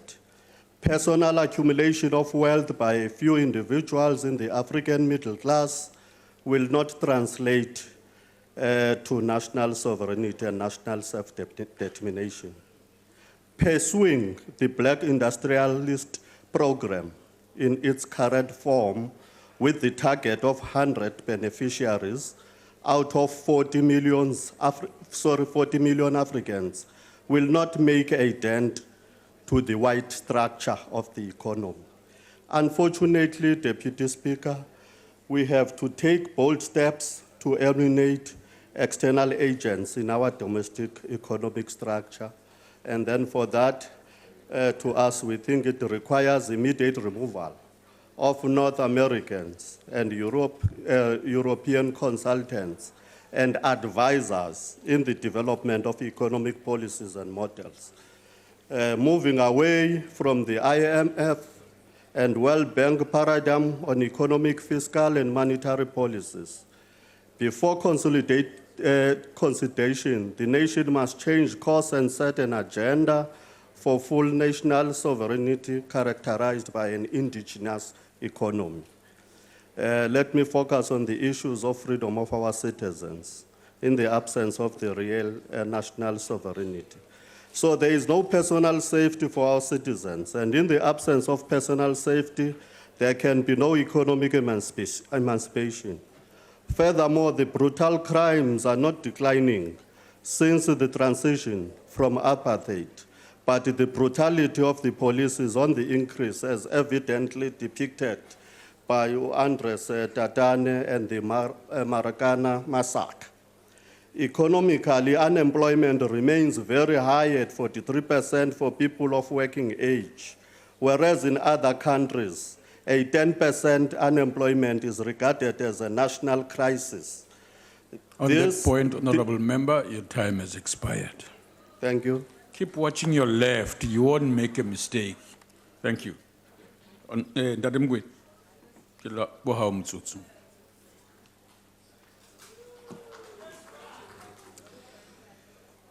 Ke a dumedisa modulasetulo, ke dumedisa le ntlo ya hae tlotleileng, and I greet you all in the powerful name of economic freedom in our lifetime.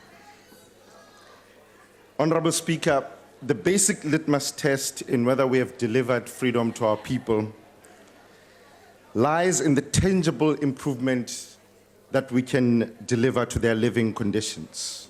Now, those tangibles are that the majority of our people are still living in poverty, many below the breadline, and 1 in 4 go to bed without food at least once a week. It can't be. It can't be when the Department of Trade and Industry has admitted that they are in constant consultation with the likes of Hajun Chen, who says that all developed countries in the world have protected their industries, and this is how they got to where they are today. It can't be when we have understood through consultations with developed countries that protection of our industries is the only way that we can develop the lives of our people. It is a basic principle, and it is a principle that our people understood in 1955 when they proclaimed that the land and the minerals beneath the soil shall be transferred to the ownership of the people. They understood it because it is only when we have control over the means of production that we can truly call ourselves freed from the colonial whims of our masters in the form of the WTO, the IMF, and the World Bank. It is a fact that markets left to themselves have neither the desire nor the capacity to transform our society and develop our economy. We must have political will, political chutzpah, as it's called. The political will to take control of the means of production and the minerals that we own in this country. This is the only way that we can develop our people. The stats are staggering. 25% of our people who are actively looking for jobs cannot find them in this country. This is close to 13 to 14 million people. And when those who have those jobs ask for decent living conditions, the state responds with violence, as we saw in Marikana, in Vicksburg, in Sasolburg, etc., etc. But this is fine. It is not surprising because the very same state responds with violence to its own parliament when there is a voice of dissent from within. It is fine as well because, as Fanon predicted, this kind of behavior can only ferment a revolution from within, and that revolution has arrived. Ladies and gentlemen, the EFF will take power. It is a fact. And when the EFF takes power, we will develop our industries, we will protect our industries, and we will protect our jobs and deliver real freedom to our people. I thank you.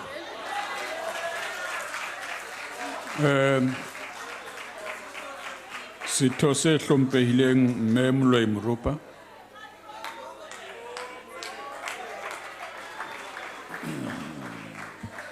Thank you, Deputy Speaker, honorable members, ladies and gentlemen. About 42 years ago, confined in Birmingham jail, Martin Luther King Jr. wrote a letter to his fellow clergymen and said, I quote, "We know through a painful experience that freedom is never voluntarily given by the oppressor. It must be demanded by the oppressed." I close quote. As we celebrate and commemorate the attainment of our political freedom 21 years ago, it is indeed a historical and political fact that as South Africans, we triumph. We never were given this freedom voluntarily, or it was never handed over a silver platter. We too know through our painful experiences that we certainly demanded it and the oppressor had no choice but to succumb. Consequently, we collectively vanquished almost about 46 years of apartheid rule and about 342 years of colonialism. It has certainly been a long walk to this freedom, as our icon, former President Mandela, correctly asserted. Freedom Day celebration always reminds us of a very dear life we lost, a hero of the liberation struggle, a disciplined and a very advanced cadre of our movement, that is Comrade Thembisile Chris Hani. His life was stolen at a time when the apartheid regime was dilly-dallying around settling for a voting date in order for us to put up a democratic state. It was through Chris Hani's blood that we finally stamped a date for voting, which was April 1994, as he died in April 1993. So it did not drop from above. We will all remember how his death shook up the entire country. If we are to measure the discipline of the cadre of our movement, surely Comrade Chris' death was a cruel test that we passed painfully. It was a provocation to the maximum.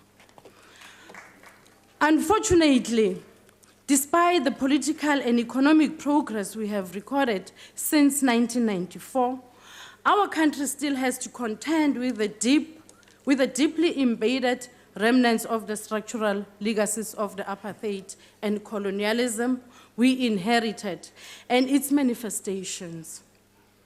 It is therefore particularly apt that we coalesce here today in order to tighten the consolidation of freedom through the accelerating radical economic transformation.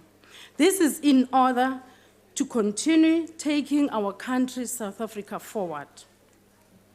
After just 21 years of freedom and democracy, South Africa is still relatively a young democracy.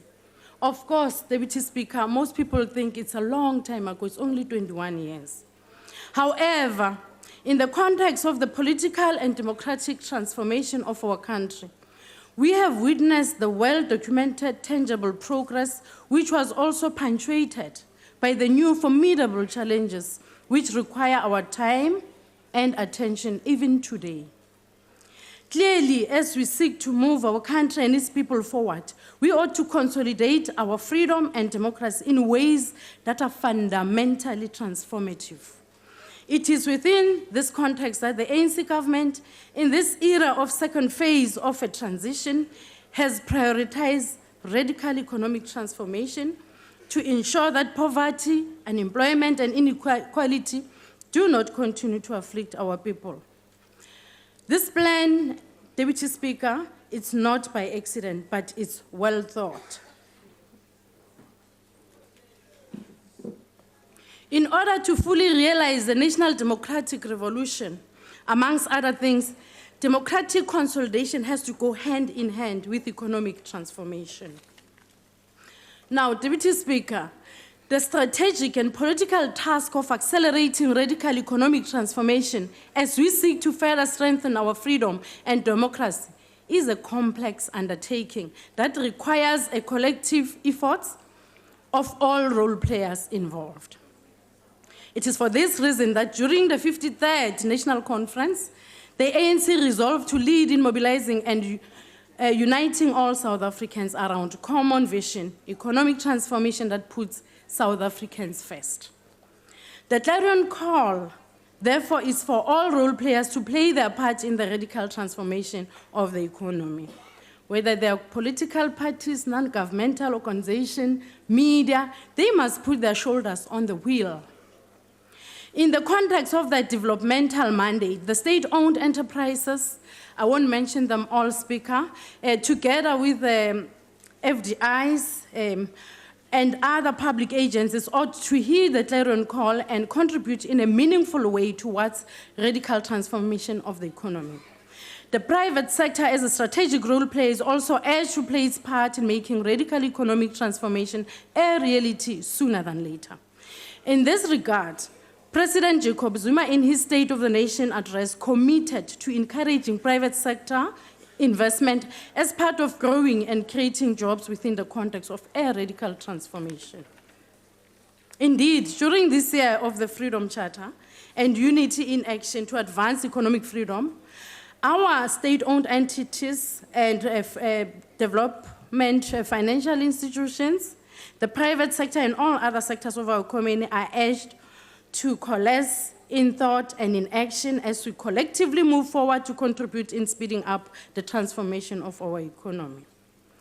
Such collective efforts will go a long way in ensuring a freedom in all its manifestation that continues to flourish in our land.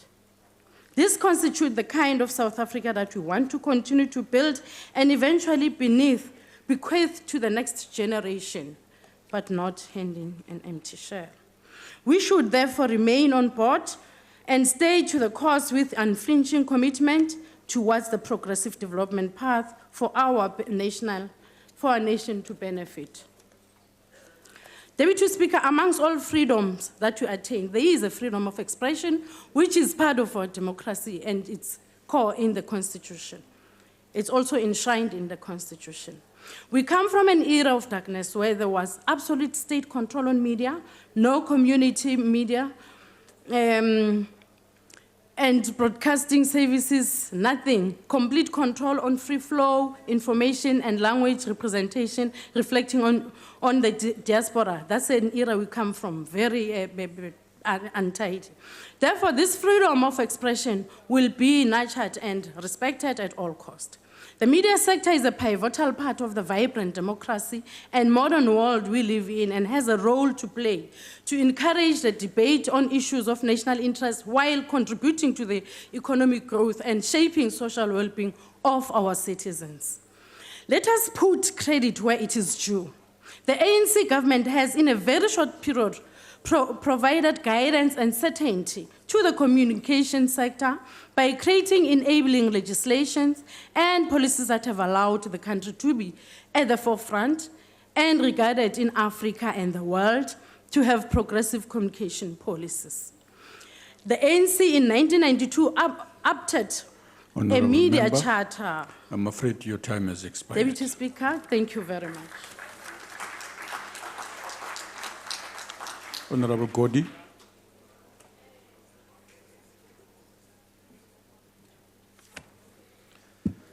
Thank you, Deputy Speaker, comrades and honorable members. As we celebrate freedom, we remind ourselves of the objectives of the struggle and honor those who served, suffered, and sacrificed for this freedom. We remember those who paid the supreme sacrifice in exile, in detention, in prisons, in combat, etc. The liberation movement inherited in 1994 a country where high unemployment, poverty, and inequality were the lot of the African majority. 21 years later, the African people, and especially its youth, remain at the bottom of the socio-economic ladder. Freedom must have material meaning to the majority of our people. In large measure, we have merely reproduced the socio-economic power relations inherited from settler colonialism.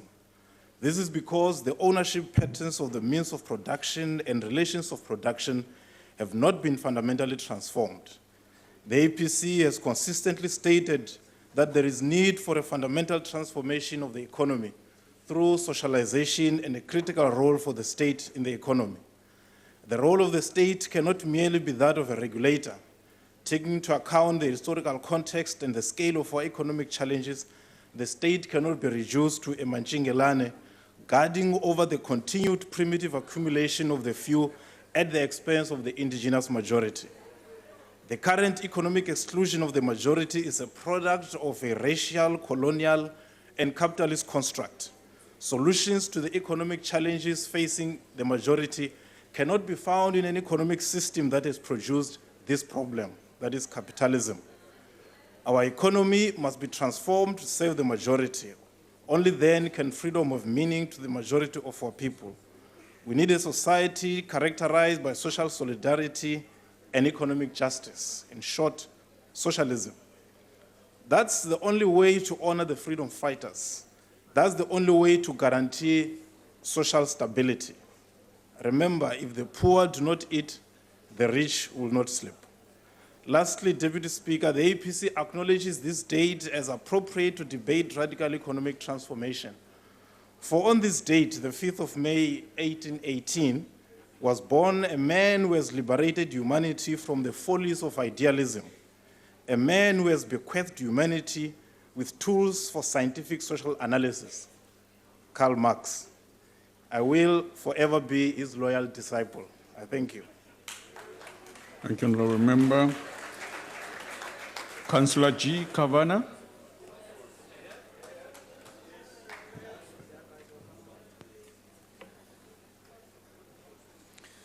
Honourable Deputy Speaker of the House, Honourable Chairperson, Deputy Chairperson of the National Council of Provinces, Honourable Deputy President, Honourable Ministers, Deputy Ministers, Honourable Members, distinguished guests, and ladies and gentlemen.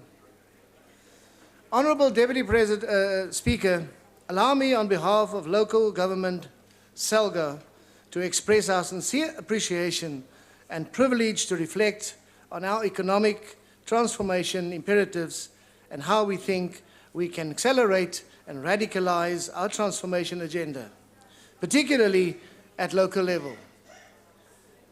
There's been many capital investment towards economic transformation in the last 20 years. However, the impact has not been meaningful enough to translate into narrowing down the inequality gap. Although data going back as far as 1917 shows that the average real incomes of South Africans have been increasing steadily across the population groups, this income growth has not resulted in a decline in our historically high levels of inequality. Therefore, a need for improved and more radical approaches to economic transformation is imperative if we are to realize our economic objectives and achieve a growth target of 5% by 2019. We believe that one of the ways of enhancing our approach to economic transformation is through minimizing fragmentation in the manner in which development interventions are approached, and particularly in planning and implementation of development interventions. Departmental responses to economic development issues are centered on departmental mandates as opposed to a vision for a locally town or city being supported, and thus we have pockets of projects or interventions that fail to address our poverty and job creation challenges in a sustainable manner. While great effort and noble interventions to contribute to economic growth on all fronts is invested, fragmentation in its inevitable consequences, siloism, duplication, etc., is robbing us of making the desired impact. A classic example is the manner in which the Department of Energy is managing the Renewable Energy Independent Power Producer Procurement Program. Independent power producers are required to contribute a percentage of their earnings towards the socio-economic development of the communities where the power production projects are taking place. It is estimated that the funds from all the projects put together amount to about 11 billion rands. However, these power producers are not compelled to engage with municipalities in the projects they identify and/or implement. They are only required to demonstrate that they have engaged with communities within 50-kilometer radius to their project. This, of course, results in isolated projects with limited or no impact. And in most cases, projects will entail infrastructure development, but the infrastructure is not necessarily catalytic to economic activity. It is not vision-driven or contributing to a bigger picture, and nor is it provided for in the municipal asset management plan.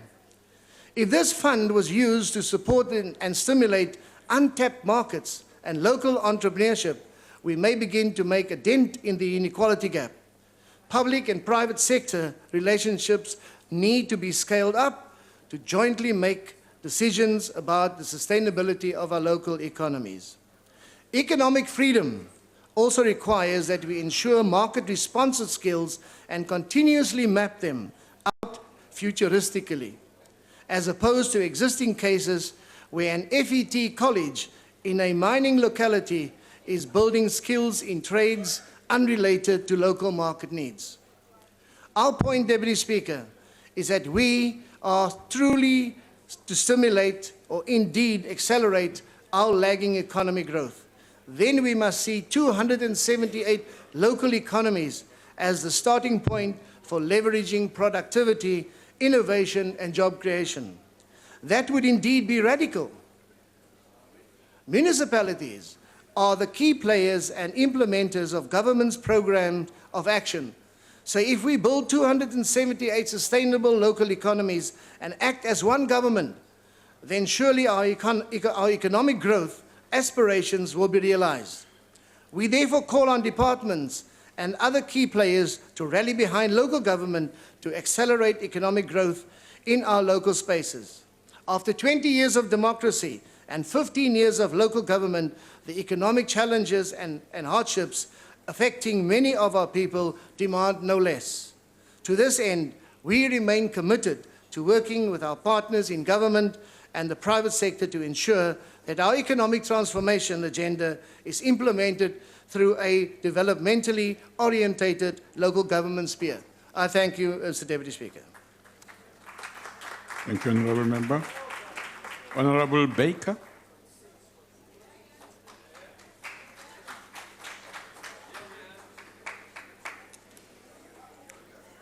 Honourable Deputy Speaker, as South Africans, we celebrate Freedom Day, not just to mark our first democratic elections, but also as a commemoration of the liberation of our country and its people from colonialism and apartheid, two evils which had an immense, far-reaching impact on our society. What can be worse than a minority government imposing itself on a majority? Now, freedom should mean the emancipation from poverty, unemployment, racism, and all other forms of discrimination and oppression. But instead, we are faced with growing inequality among South Africans, with political and economical instability, racism, corruption, and nepotism, all a harsh reality of life in South Africa. A culture of cronyism exists, where the best jobs and opportunities are reserved for those who are politically connected, like the cadership of public servants that Minister Molewa referred to. Just forget about meritocracy. And all this while the unemployment rate sits at a staggering 36.1%. President Zuma promised us 5 million jobs. 561,000 of those have materialized, a mere 10%. Where are the jobs, Mr. President? The ANC government targeted a 5% economic growth. We sit with under 2%. Where is the growth, Mr. President? 54% of our nation still lives in poverty. Where is the prosperity, Mr. President? Between 2013 and 2014, 846 children were murdered and 22,781 sexually assaulted. Where is the safety for our children, Mr. President? Honorable Sheikh Imam waxes lyrical about the state of health institution in other provinces. Deputy Speaker, yesterday, the 4th of May 2015 in KZN, my aunt died because of treatment she did not receive. She waited 1 year for a CT scan which detected the cancer, which could have been treated if it had been detected earlier. This because of a hospital equipped with broken machinery in a broken national health system. I ask you, what freedom is this? I ponder the words of Franklin D. Roosevelt, which reads, "True individual freedom cannot exist without economic security and independence. People who are hungry and out of a job are the stuff of which dictatorships are made." 21 years into our democracy, we have to ask ourselves, how free are we today? Do we truly possess freedom we can use? Or is ours resembling more and more of a dictatorship?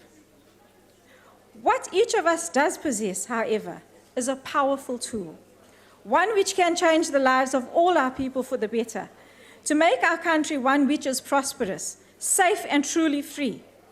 Just last week, the students of Fort Hare University in the Eastern Cape, an institution of historical significance, used this tool in the most powerful and remarkable way when they made history by voting for a DA-run student council.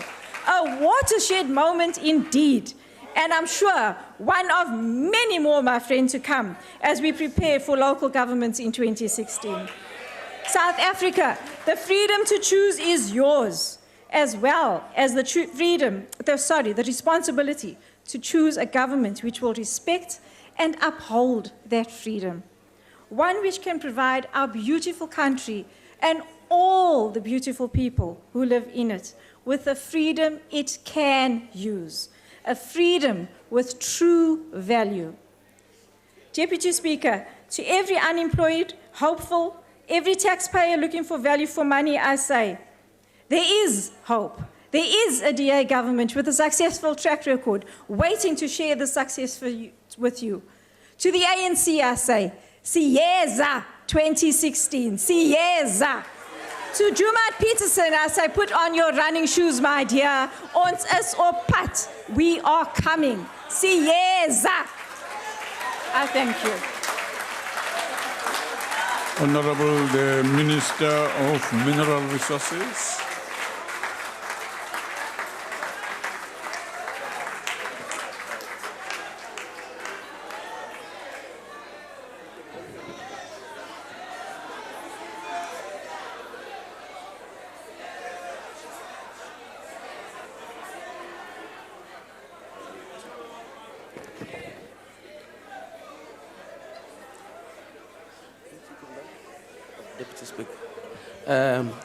Deputy Speaker, Excellency Deputy President,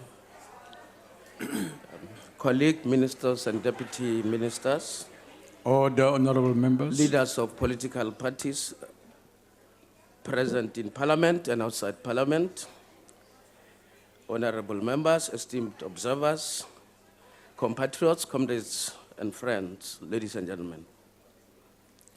You may have observed that in my protocol salutations, I have acknowledged leaders of political parties currently not represented in the legislature. We are acknowledging them precisely because they represent a South African opinion, a voice that those of us seeking to build a South Africa of the Freedom Charter must take full cognizance of, whether we agree or disagree with them. This flows from the clause of the Freedom Charter which says, the people shall govern. At times, this voice, meek and muffled, or strong and thunderous, may be the one correct lodestar that should influence those entrusted with the role of leadership in a particular historic point. The people shall govern talks to a majority which acknowledges a minority part of itself. For it is this majority and the minority part of itself that constitute a whole people. It also speaks to a minority that acknowledges a majority part of itself, and if I were to be polemical, I would be speaking of a unity and struggle of opposites, which is a summarized version of an entire thesis on social transformation and revolutionary change. Speaking of the majority in this context would mean all of us who are privileged enough to be sitting in these hallowed chambers. We are a majority because each seat in this legislature represents a vote in trust, which must be honored and worshipped as a shrine. Many with good intentions and noble causes to champion, and who would have given life and limb to be here, are not here. The fact that they are not here today does not mean that they will not be here for all times, except those who have paid the supreme sacrifice. Similarly, the fact that we are here today does not necessarily mean that in future we will be here commanding the same numbers. And if anybody wants to ask the questions, just ask Hope what happened. We should therefore understand that we are a diverse majority in the parliamentary and constitutional sense, a point we tend to miss in our daily discourse and interaction with one another. All of us in this House are one single majority of elected representatives. 1994 was about the realization of the dream, the vision, and indeed the declaration and assertion that the people shall govern by our forebearers, who had no doubt that indeed one day and someday the people would govern come hailstorm or sunshine. Parliament, we implore you to wake up to the fact that you are here in the name of and on behalf of those who have elected you. And most importantly, on behalf of those who have paid the supreme sacrifice so that we could be debating as we do today, instead of sweeping matters across frontiers as others are doing elsewhere in the world. Joined together at the hip by a historic juncture in society and in this House means that we are all cast to work together for the greater good, what in political terms is called national interest. Our Constitution talks to this in the most eloquent terms when it asserts that we are united in our diversity. Nations around the world would bury differences and rally around one another when the national interest or survival of the society is at stake, a phenomenon sadly missing in our public discourse this day and age. Elsewhere in the world, when national interest is at stake, even the fourth estate, the media and civil society, run in defense of the country. Here we tend to view such occasions as opportunities to snipe at each other and score cheap political points.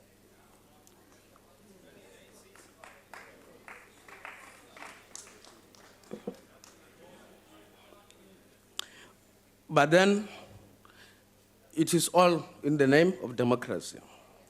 In other ways, the democracy we have won in 1994 is the common womb we share and should therefore collectively protect and defend. This democracy, the essence of which is the transfer of political power from a minority regime to the people as a whole, constitutes a qualitative leap forward in the struggle for liberation and political defeat for apartheid and all that it stood for. In the first post-independent Mangaung conference, the ANC characterized the current phase as a beachhead of the revolution. And if you are emerging from the deep ocean, you would probably understand the beauty and joy of being on dry land, especially after 3 centuries of twilight existence in the shadow of an apparently invisible and mighty wave of white supremacy. Transfer of political power and its capture by Madiba and his generation remains an unassailable and towering monument, firmly entrenched as indelible footprints on the sands of our times and deep into posterity beyond the limit of times. It therefore goes without saying that we must defend our parliament and democratic institutions created under this constitution. Defending our parliament should not mean failure to hold the executive to account, as it is one of the critical and core functions of the legislature, in an order characterized by the separation of powers such as we have in the Republic. However, for the legislature to fulfill its constitutional mandate, it must itself observe its own rules and procedures as the epitome of the Most High symbol, representing the people's will in the country. The way this legislature behaves, speaks, and articulates its diversity should therefore demonstrate the understanding that it respects each vote that constituted. In recent times, however, and unfortunately, this high demand for parliamentary decorum has been most visible by its absence, as it got drowned in procedural fallacies. Fallacies that may appear revolutionary in form, but in fact, in essence, reactionary. For instance, if a member sits down when they are supposed to stand, or stand when they are supposed to sit down, simply because they claim to have been elected, that constitutes the highest disrespect for those votes that have got that member into this legislature. But most damning is the loss of self-respect. When one loses that, the bridge between normality and insanity becomes densely blurred. The task for those still sane is not to join the fray and thus fall into an abyss of history. The ANC refuses to drown our parliament in a sea of dysfunctionality. And if it means that members have to be carried out of this legislature, so it shall be done.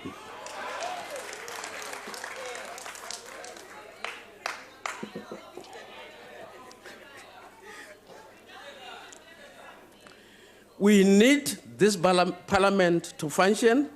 We want it as a base that we must use to effect the second. Deputy Thank you. Speaker. Thank you very much, ma'am. What's your point of order, Honorable Member? Please take your seat, Honorable Member. Honorable Minister, please take your seat.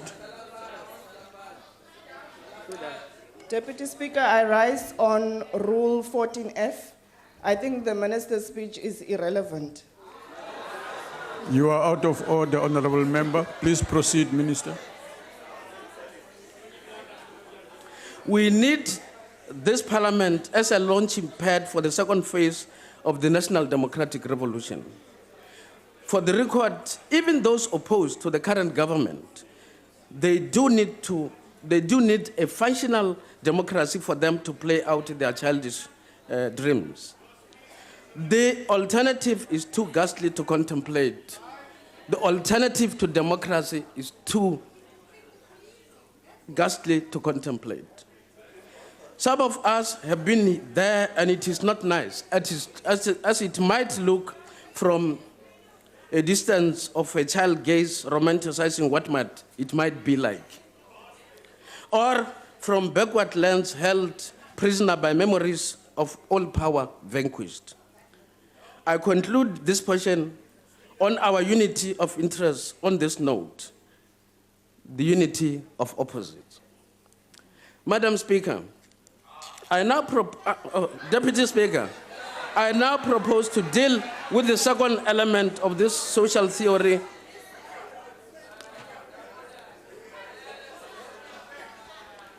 Could I get some protection, please? From the howling. I now propose to deal with the second element of this social theory, which in fact speaks to the reality of our times, a constant of our lives in a class-divided society, a bitter truth about South Africa of today. This is known and posited as the struggle of opposites. The basis and cause of this struggle in classical terms is the contradiction between social production of wealth and private redistribution of what has been socially and communally produced. For purposes of today's debate, I shall confine myself to the description of this contradiction as it relates to the disparities between the white owners of the economy and black non-owners who contribute no less to the common economy of the Republic. Let me hasten to add, Deputy Speaker, science concerns itself with evidence-based outcomes. The current South African outcome is the one I've just described. Therefore, the principal and urgent goal of the National Democratic Revolution today is the abolition of racial inequalities by the democratization of the economy. In other words, the white economy must be destroyed and replaced by the economy which is neither white nor black. Guided by the National Development Plan given to us by that visionary leader, Comrade President Jacob Gelitlegiso Zuma.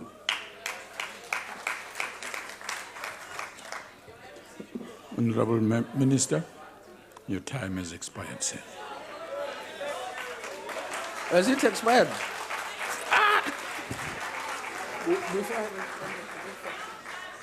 Honorable members, let's go out and ensure that this 21st anniversary of freedom is made better for all citizens of our country. I do wish to say to the House that we have a democratic and constitutional responsibility to use and advance the 11 official languages. I think the joint sitting and its constituents part, the NCOP and the National Assembly, can do better in this regard. That concludes the debate and the business of the joint sitting. The joint sitting will rise. Thank you.